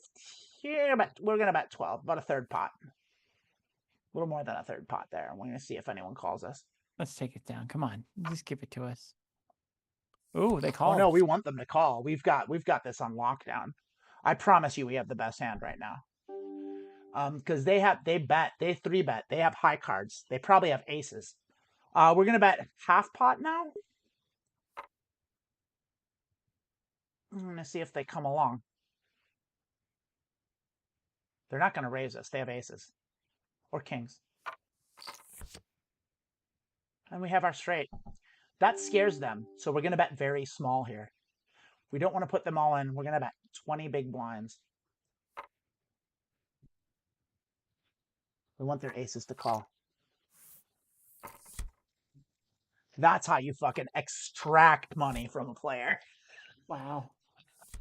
Wow. Very fun. That was. Let's look and see what they had, shall we? Let's just see if I'm right about their aces.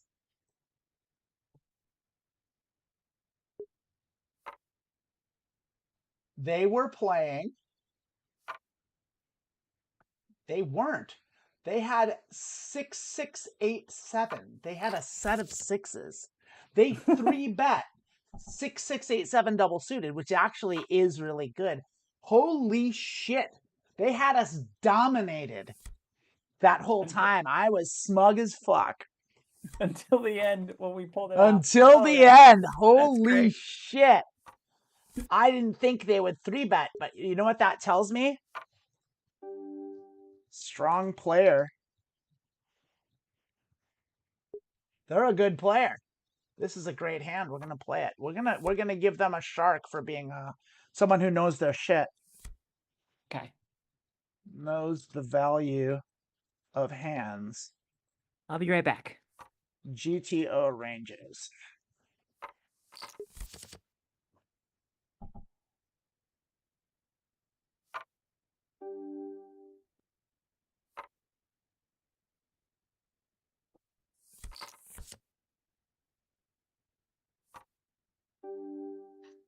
Woof.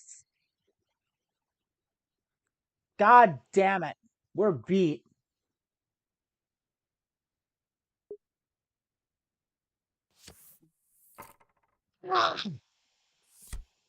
No, we're beat. We're beat. It was a good fold. Good fold. Good fold. Good fold. Shit. Yeah, I'll bring this in.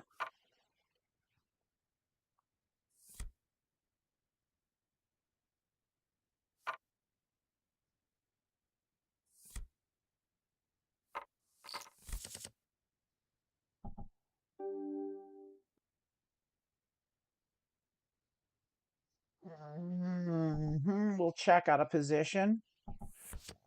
They will check back.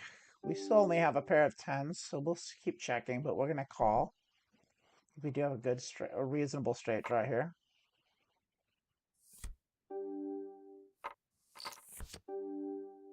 And that's not good for us, so we'll check and see what they did. It might not be good for them either. That's good enough for them. We're going to let that go. Our tens and sevens aren't good. They had tens and nines at least, maybe a flush. You like more mimosa, baby?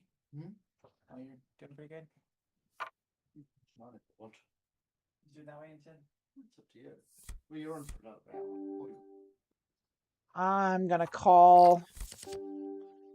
And yeah, that's a really good flop for us. So we'll check raise that for sure.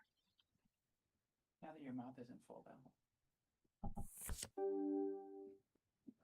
And we are going to bet this because we want them to have either a club draw or to hit their straight. I don't know if it's worse shit now or better shit. I'm not going to pretend it's just soaring. Absolutely. The club is the best thing we could have seen here. We want them to have a straight. We're betting pot with our full house. Yeah, it's about how I feel. We want them to have clubs. Yes. It's terrible. Isn't Delightful. That was a perfect run out.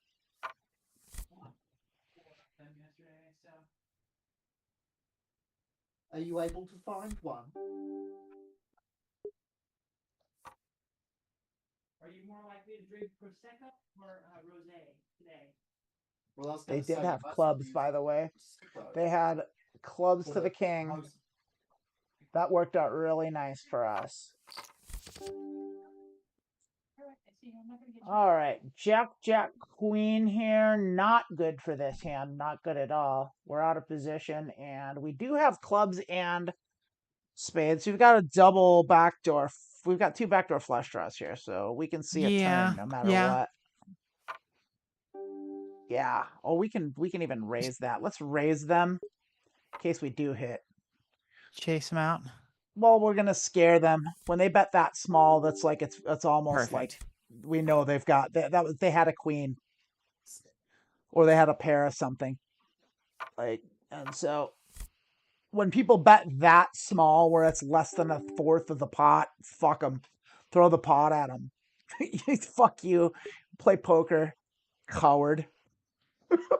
That's kind of my stance. Like when they bet that small, you can't let them get away with that fucking rinky-dink bullshit. Get the fuck out of town. Take your 1.2 big blind bet. Go fuck yourself.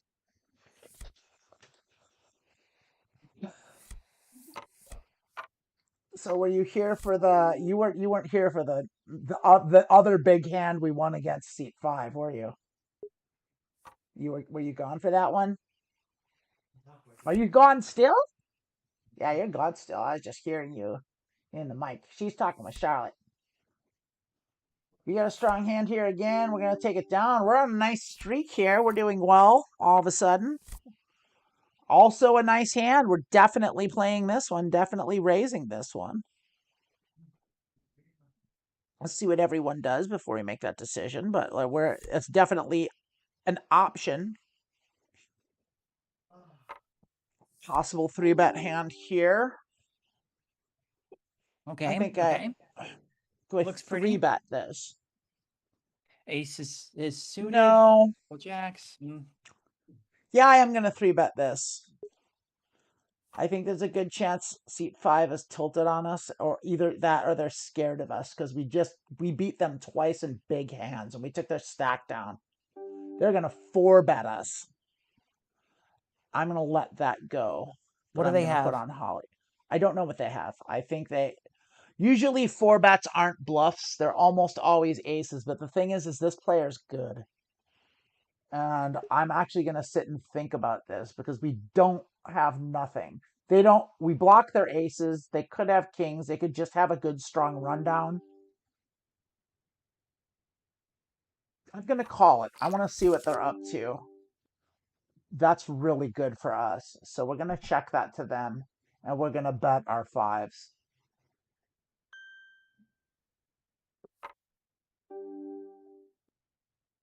Oh, I haven't heard the new player sound before. I'm going to call them, and I'm going to put them in on... Oh, we have quads. This poor player. They're playing really well. We're just Did you check them? Yeah. You check quads. I can't lose. They checked as well. Check. I'm gonna bet pot, make it look like they're going in. They're either going in or they're folding either way. Yeah.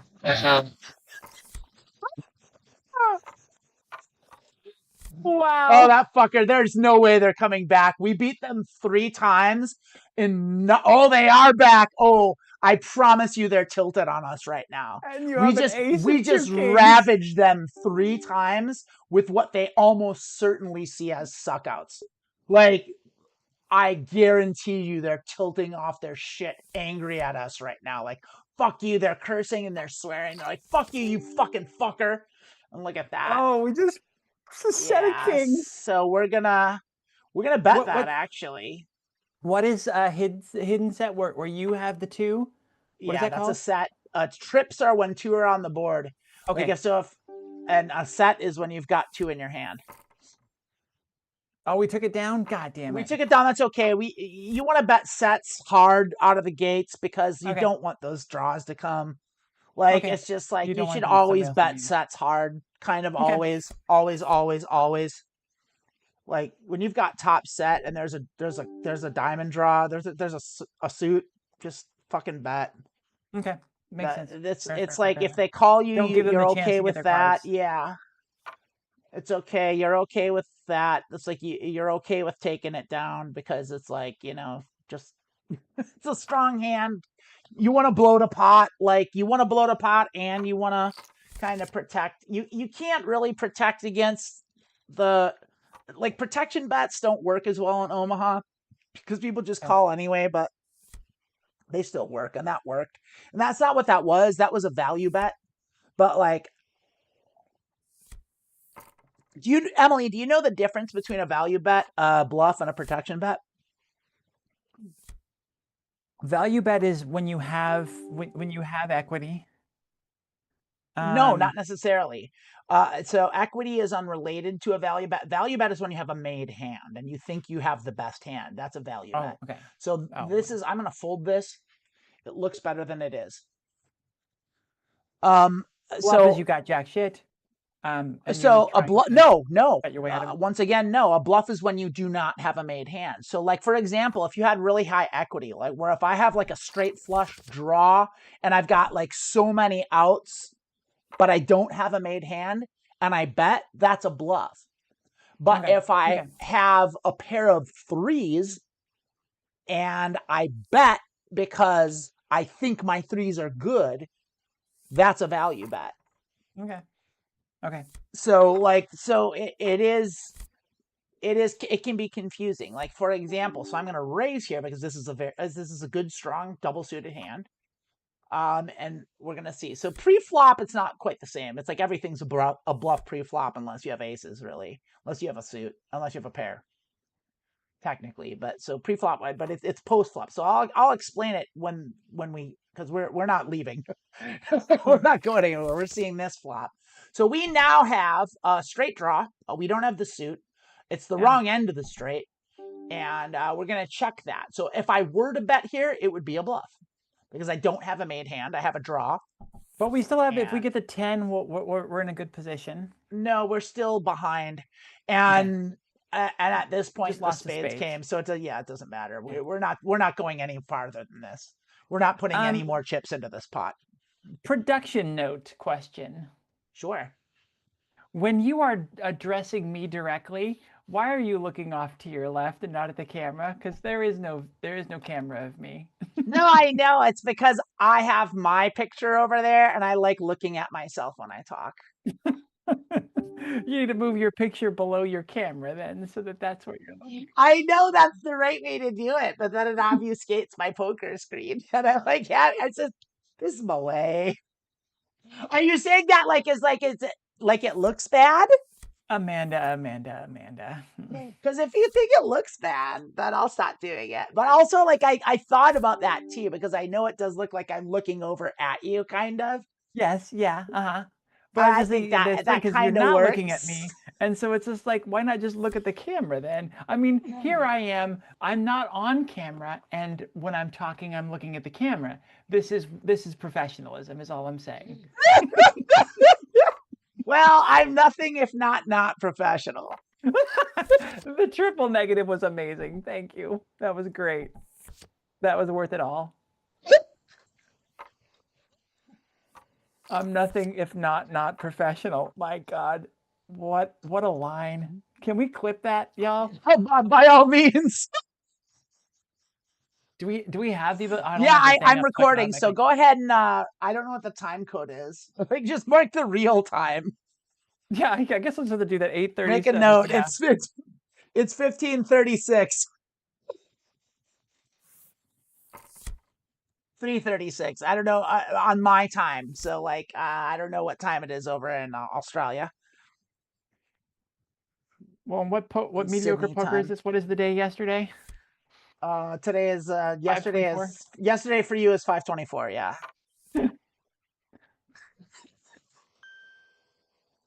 I'm telling you, we got to move to universal time at this point. It's getting stupid. We are calling. We're not raising this hand. We're gonna call it. We're on the big blind, I think. Oh, we hit nut flush, so that's good. We'll check that out of position. Hope someone throws something at it. Hope someone has a worse flush. There's a we straight got flush on the top board. hard flush. Let's fucking Someone go. could We're back to a hard, right? straight flush is possible, and we shouldn't rule that out. I can rule it out now unless they're both checking their straight flush, which they might do. But so I this am is now another gonna case. bet. Do we want to bet hard right now to try and Yeah, get I them out? do. Okay. No, I want to bet half pot because I want to call. I want people to call. Like I want to make the money here. I've got the nut flush. I'm betting that the straight flush isn't there.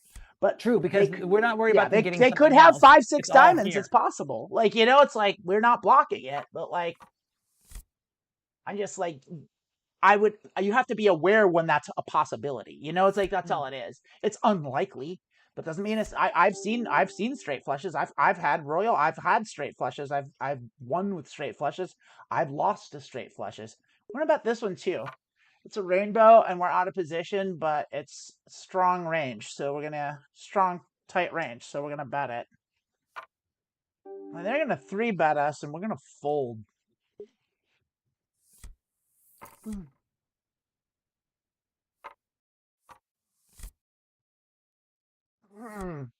I was about to hit the fold button, but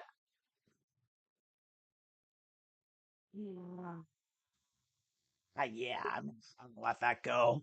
It looks so much better than it is. It's close together, and it's a suit, and it's a pair, but it's on the wrong end of everything. Wrong end of everything. That's the wrong end of everything. There we go. That's much better. That's a big fatty. That's a fatty. Oh, nice. Yep. Double suited. So the question is, do we 4-bet or do we call? And I'm thinking that we call. I think we call. We don't have anything that great. No, we have something very great. We have double suited. Yeah, but it still requires the cards. We don't have enough to just win. Well, they have a pair, but we're blocking aces and kings. They could have aces or they could have kings. We'll see right here. They could also have queens. Like, you know. And so we actually don't have anything here. Correct. So I'm going to let it go. So we couldn't fold that pre, but we have to fold that post. Like we just missed. completely, and they didn't. Now there's aces. We've been running hot. We've been running hot for the last half hour. That's We nice. have got the cards finally. Yes. Here, that's wonderful to see. Now we can 4-bet.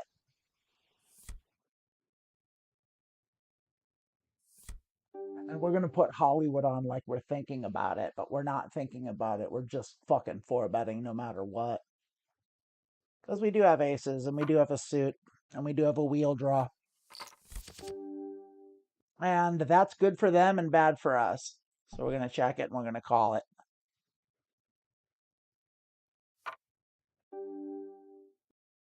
They were right to bet small. They probably almost certainly have a piece of that. They could easily have 2 pairs. This is a place where we could easily raise. And the reason is because they are probably scared of the hearts, and we have the nut flush blocker. That's advanced strategy. We also have backdoor equity with our 6, and we have top pair. So I'm actually doing that. I'm going to go over the top, and I'm betting pot. And we'll see what happens here. They have kings, we have aces. Oh, they hit their straight. We were right though. Damn. We were right. Damn. We were right. I gotta don't go check regret it. something. Charlotte is saying that the stream is jumping. We're getting audio jumps. So I'm gonna go check that out. I'll be back in a Yeah, minute. go check that out.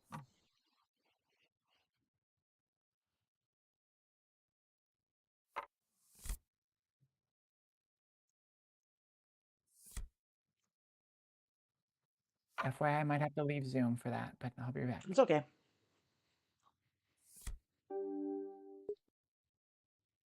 All right. I don't regret that decision, everyone. It was the right move.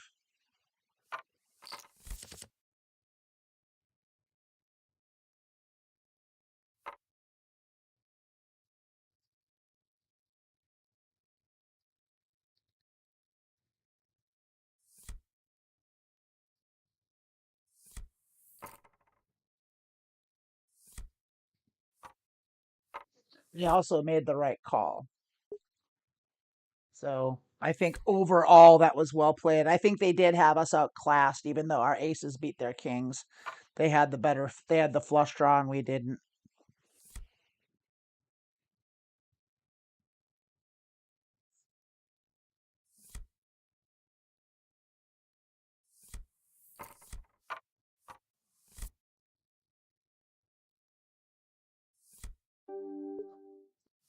That's a very, very strong hand that we're going to be playing pretty hard.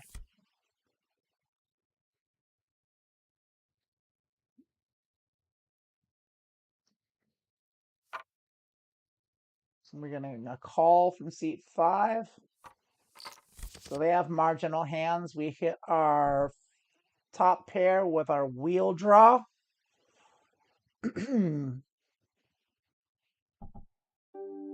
We don't want the wheel to come necessarily. We are going to be betting this. We'll go ahead and do a 2/3. So they have marginal hands. We hit our. We'll see what they do. And I am back. Hey, any news on the stream?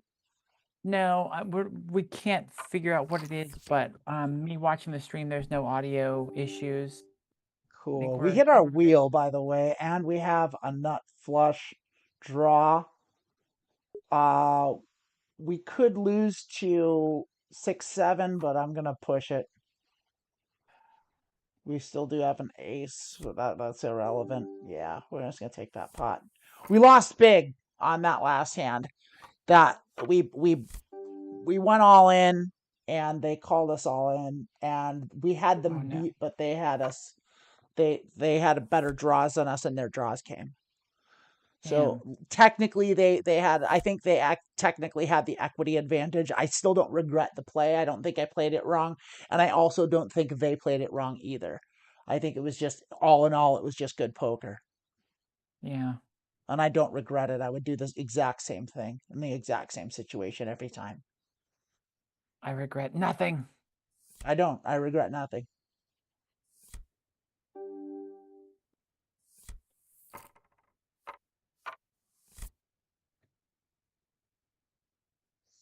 That's a bad hand. Probably not call that. Yeah, but probably definitely not that interested. So our aggressor was seat 6 on the button. See what they do. Let's see if they c-bet. They should. No, they could not. This isn't. Yeah, c-betting small. Reasonable thing to do on a dry board like that. All right, this is a halfway decent hand. It looks better than it is. That 2 sucks. That dangling 2 blows. And honestly, an early position raise from someone that we know is a good player. Let's just let this go.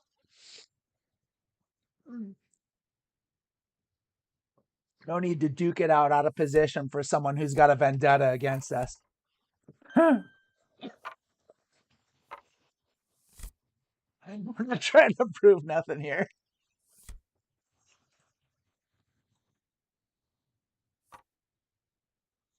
Okay. Okay. Hopefully the last time referencing it. The movie Rounders. John Malkovich's accent for it's the best and worst thing. That is the best and worst role anyone's ever had. It was amazing. Okay, the worst Russian accent ever. We can agree, right? Absolutely. And in fact, like I thought because of that movie, I hated John Malkovich for a long time because they thought he butchered that role so badly. So everyone was like, John Malkovich is an amazing actor. And I was like, I saw Rounders. That is not amazing acting. It's like, why is everyone all like into this?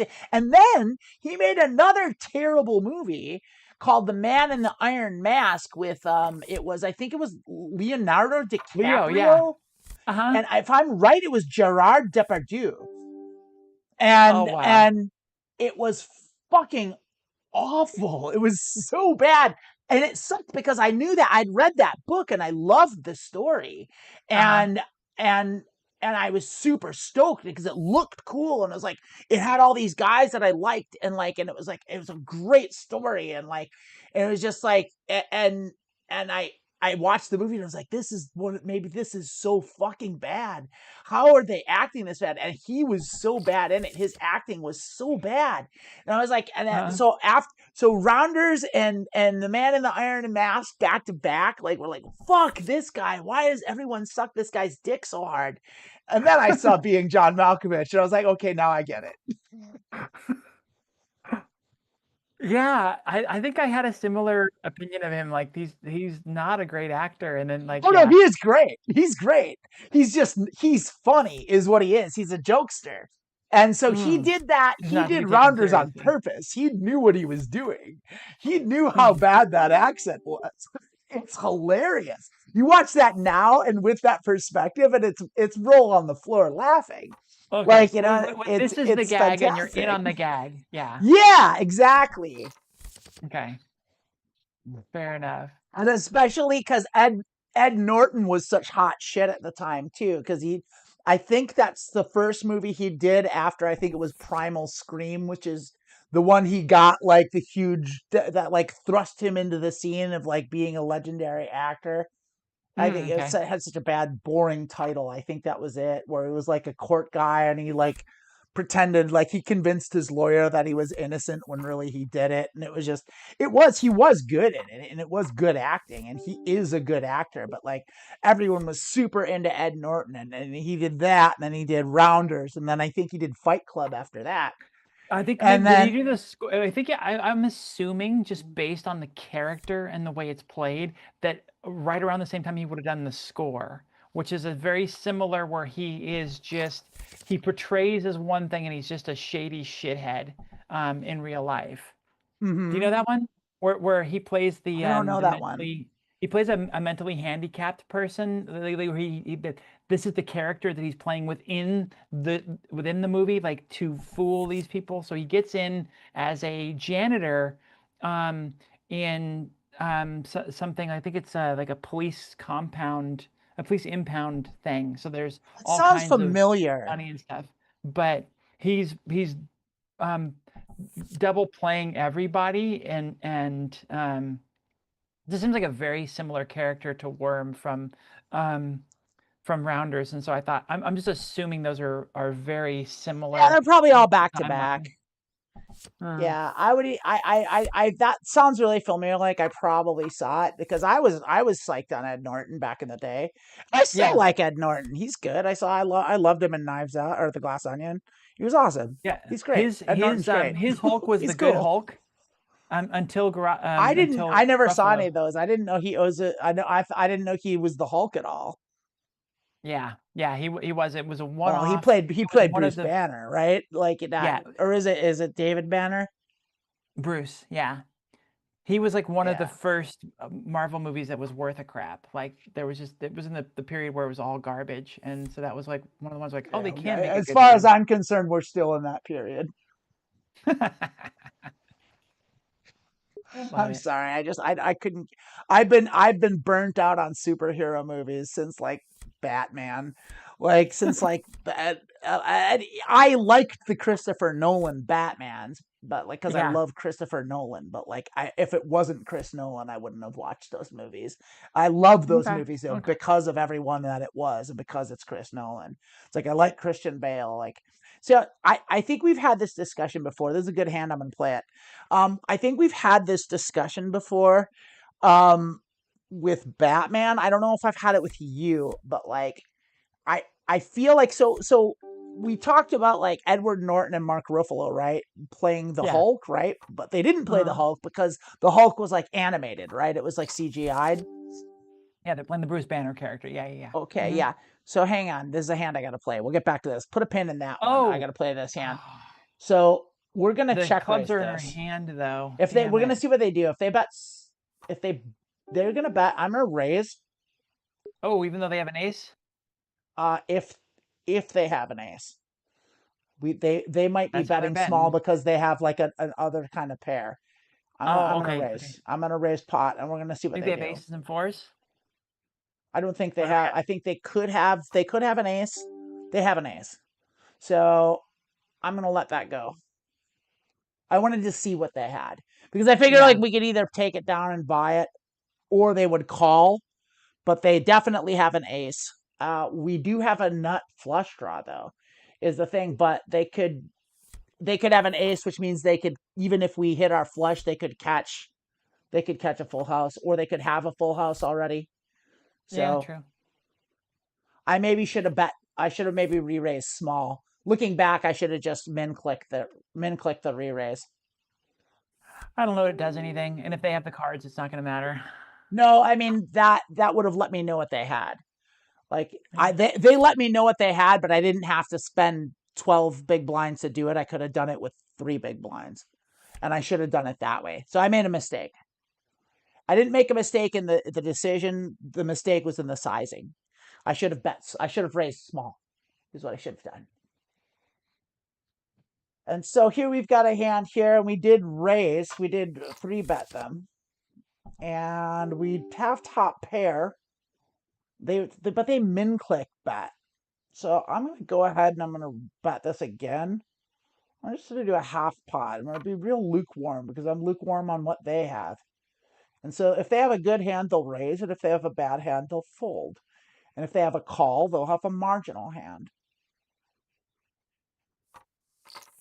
They're going to call. They have a marginal hand. Now the problem is we also have a marginal hand now, and we don't have any draws. So I'm going to check it back. And now they're going to bet and we are going to fold because they have a lot of things that could have come. Our 9s are not very good and nothing we needed came. So we're going to let that go. Oof, we lost like 100 big blinds in the last, like, it was 15 minutes. Yeah, we're not getting the monster cards, so we need to play tighter. Well, we're not running it as hot, but we're still doing well. This is right on the edge. I'm gonna let it go. It's double suited, but it's just disconnected. I think it's wise to just let that go. Okay, we were talking about Batman and the Hulk, and I think the mistake that everyone that's ever made a Batman movie ever has made is that they cast Batman and Bruce Wayne as the same person. And I think that's a mistake. I think they should cast them Huh. separately like they do for the Incredible Hulk. And I have good reason for that, because I've Michael Keaton was a way better Batman than he was a Bruce Wayne. And Okay. Christian Bale was a way better Bruce Wayne than he was a Batman. Like, if they cast it right, the idea is they're not the same person, right? Like, one's his alter ego. And so you cast someone that's really good at being Bruce Wayne. And since Batman's disguising his voice anyway, we're going to bet our flow flush. Huh. And we're That's going to bet the about a strangest third take on pot Batman that I here. think I've ever heard. We're going to bet about 10 big blinds. I want to see what happens here. We've never talked about this? Yeah, that's a really interesting idea. You I cast don't someone think that that's any really good at audience would being buy Bruce it. Wayne and really good at... They would, because they would act well. You get someone with the same relative build, and like, since he's disguising his voice anyway, it wouldn't matter, right? I guess. I suppose. I'm gonna still bet small here. Interesting take. Mm-hmm. Yeah, And we we're gonna don't see. have We anything might be that great. outclassed with these diamonds. I don't know what they're doing calling. We have crap diamonds, so We have full flush, but we have a flush, and their odds of... yeah, we have to let it go. They have a better flush than us. So we're gonna fold this, but we're gonna put on Hollywood about it. Oh, yeah. Bummer. They clearly had us beat. Yeah.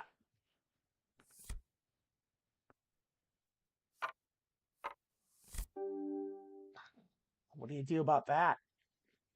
Gotta play it. Gotta play it even in an early position. Oof. Yeah, this is a good one. That's a good hand. It is. But it's on the low end of good. Yeah. And that's a good flop. That's a Decent. real good flop for us. We're gonna see bet it.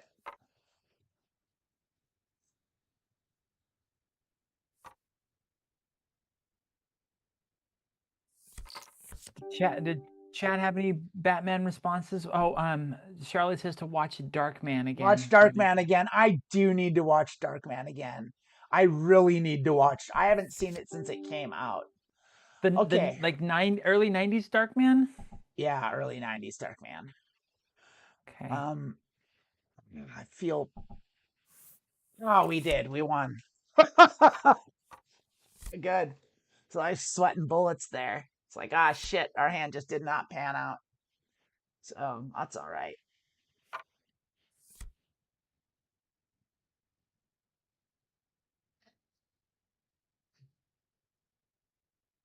All right. I'm going to go ahead and fold this. I'm going to hit the sit up next big blind button, and we're going to call it.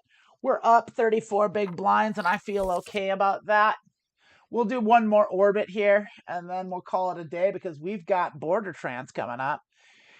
So anyone that's out there listening, watching, doing the things, by the way, we will be doing border trans in an hour. We'll be back to play through Borderlands 2 with Emily, myself, Lilith, and Lilith's husband, Bunny. And we'll be rocking and rolling. I don't know where we just saved Roland. What's next? We're gonna bring Pizza the Ninja Turtles. It's gonna be a side quest spectacular. It's gonna be side quest me things. Mm-hmm. I think we got to go to the place where all the Varkids are and meet Tiny Tina. Probably we're gonna do today. Oh, do we get to meet Tina today? I think we meet Tiny Tina today. I think that's likely. Oh, that's exciting enough as it is. Bring a fire weapon, girl. We're gonna be hitting Varkids. Gotta light those Varkids on fire. Oh, that sucks, because I just got a good shock weapon and I've been doing really good with it. Oh, shock weapon's not gonna suck. Shock weapons are great. Okay. Ooh, this isn't a monster. It's half monster. It's not a monster. It's good, and it's sketchy because it's in the small blind, but we're okay. We're gonna raise it, because yeah, we're gonna do that. We're gonna 3-bet. We want to go heads up with two suits. That's exactly what they're gonna call. We want to go heads up. All right. And we did. So we're good. That's why we did that. We Okay, don't have like okay. a super great hand, but we have 2 suits, and 2 suits go way better heads up than they do not. We do hit Ugh, 2 hit pair. fucking low pair. Okay. No, but it's a 3-bet pot, which means they have high cards. So we're Okay. good So here. they don't have That's 4 or good 5. for our We don't have to range worry because about we 4 or have low 5. cards. Yeah, so that's Okay. good. So we're gonna All check right. and we're gonna call everything because we don't have hearts and we don't have a straight. And they technically could, but hearts God just damn it. came. So that sucks. So That does. we have a straight flush. We have a full house draw though. So if they bet, they're not gonna bet hearts super strong, I don't think. If they bet, they'll bet think not. small, and we'll call one time and chase our full house. They took a long time to think about that, and they could they almost certainly have us beat right now. And I think I'm gonna let them have it because we are drawing to a full house, which means we've got 4 outs. And I'm gonna let that go. We don't have we're not getting the pot odds for that. Such a hard one. 4 outs is 8%. 8% is less than 1 in 10. Garbage So, rainbow. So yeah, we just didn't have the pot odds to call that bet. So we folded. I have some good news in Transverse world. Oh yeah? We just sold a Stand By Your Trans shirt, which is actually the first one we've sold online. I've sold some in person, but I've never sold one online. That's awesome. Yay. Yeah. It's a great shirt. It's fun. Stand by your trans. I have to go and I have to get another because I did buy the Scissor Me Timbers shirt, and I'm gonna now buy the tank top. And you said it came in? I have it, yeah. How's it look? How's the artwork look? It looks good. The artwork looks good. It's small. I need it bigger than that. The artwork is small on the shirt. Okay. No, the artwork's not. The shirt is small on me. Oh, okay. Okay. It's a size too small. It's the biggest one that was available, but it's a size too. It's the biggest one they had. Yeah. Okay. I'm not gonna have you answer that on screen. No, I'll tell it. I need a 2X. It was an XL. I need a 2X. Okay. Yeah. I'll see if I can make that happen. And then I just said it was the biggest size that they had. So if anyone wants to really know how fat I am, they can go look up the size. In fact, do that. Go to Etsy.com/thetransverse and look up the sizing and then buy the shirt. Transvestigate me, fat vestigate me, whatever you want to call it. Find out exactly how much I weigh by going to the Transverse merch store and buying some merch.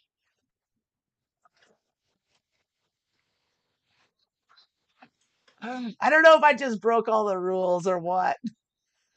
No, that's fine. Yeah, the biggest we have the 2X. Some shirts have like up to 3X. That's nice, but then other times it's harder. So, but yeah, I'll have to have you show me the artwork later. That was a collaboration between our dear friend Darby, who Darby's great. Took Amanda's concept, her idea for Scissor Me Timbers, and put the original artwork together. And then, of course, I did the Emily and added my bit to it. And now it's there, a wonderful collaboration piece. And of course, if you are a lesbian or just a fan of wonderful pirate puns, just a fan of lesbians. The Scissor Me Timbers shirt is right for you. What did you say, Amanda? I said we're just a fan of lesbians. A fan of lesbians, a lesbian, or a fan of great pirate puns. Scissor Me Timbers. There you go, yeah. Shirt for you.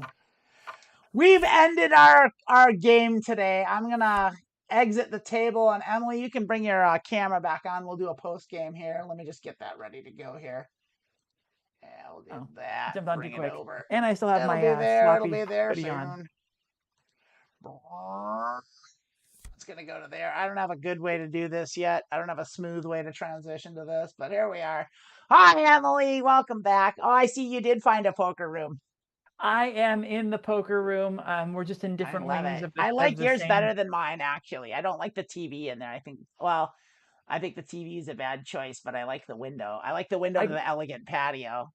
can get rid of the TV. That should be easy enough. We'll put up a nice Yeah, painting get there. rid of that and put up a PC. I've got the dogs, I've got the puppies. They're You got not the playing dog. poker, but I think split the difference, put dogs playing poker is what needs to be And up then we're there. golden. It's a lovely home you have there. Like honestly, I must summer there. Yes.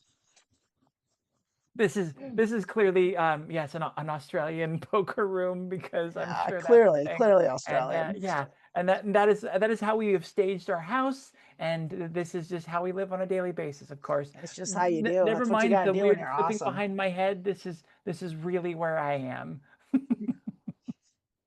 Oh, honey. I'd say overall, I feel like we played pretty decent poker.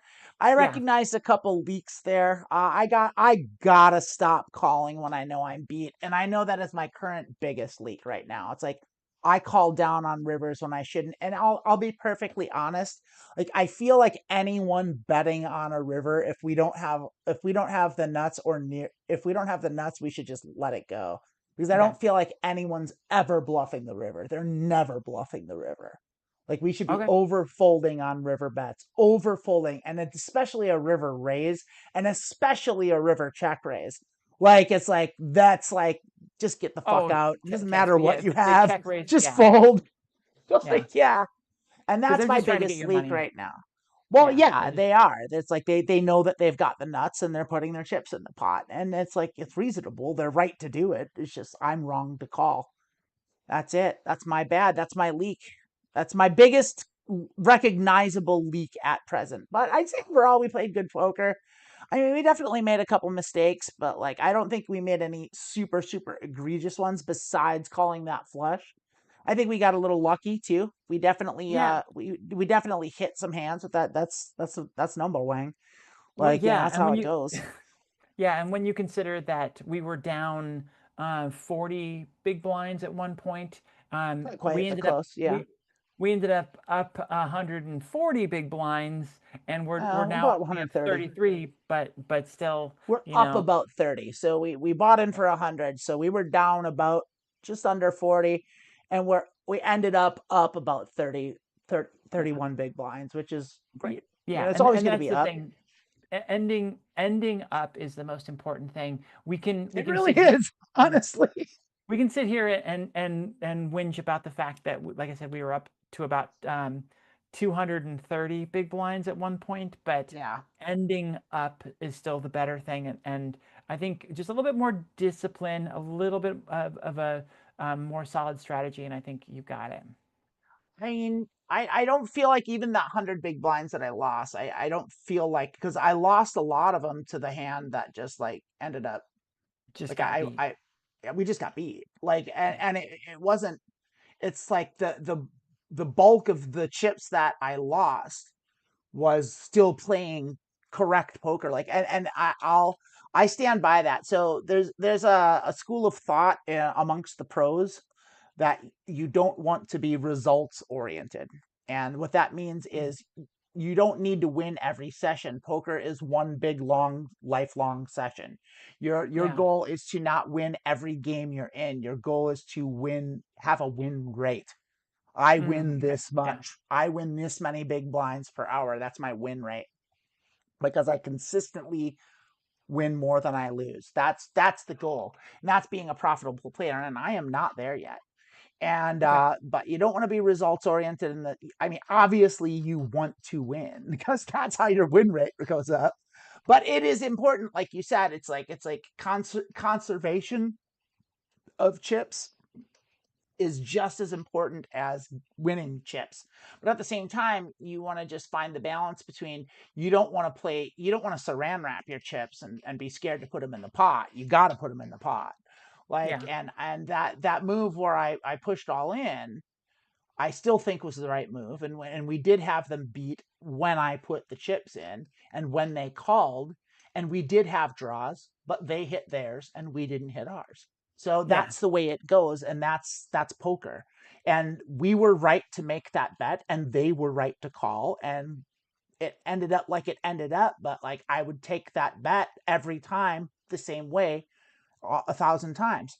Because I the would way you're playing the poker is the right, correct because I way made the right based on the odds. Yes. decisions. Yeah. Making the right decisions is more important to me than the end results. Even though I want the results to be positive, I feel better losing money when I played well than winning when I didn't.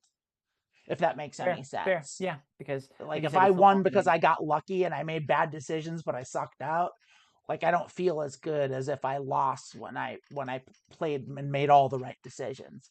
And it's like I I want to get better and I want to not make mistakes, but it's also good to understand that like everyone makes mistakes. We're human beings, and poker's a long game, and it requires a lot of attention, and it requires a lot of thinking, a lot of attention, and no one in the world, even the pros, are good enough to consistently not make mistakes. The pros make mistakes. Like it's a thing. It's about how you think about it, and like my game needs improvement. I know a lot of where I need improvement is I'm not ranging my opponents quickly or accurately enough. I need to think more about my opponent's ranges, and I'm not doing that enough. And that's really where my current weakest thinking leak is. Biggest area for improvement. Biggest opportunity for improvement. That's the next level. When I'm good at ranging my opponents, that's when I'll feel like I've made it to the next level. And I figure when I think when I do level up with that, I think that's when my game's going to transform from being break even to being profitable. Okay. And with that, we got to rock and roll because you and me are getting back in the shit in about 15-20 minutes. I'm going to take a dinner break and come back. We'll be at Border Trends at the top of the hour. We love you. Thanks for coming by. Au revoir, Shoshana!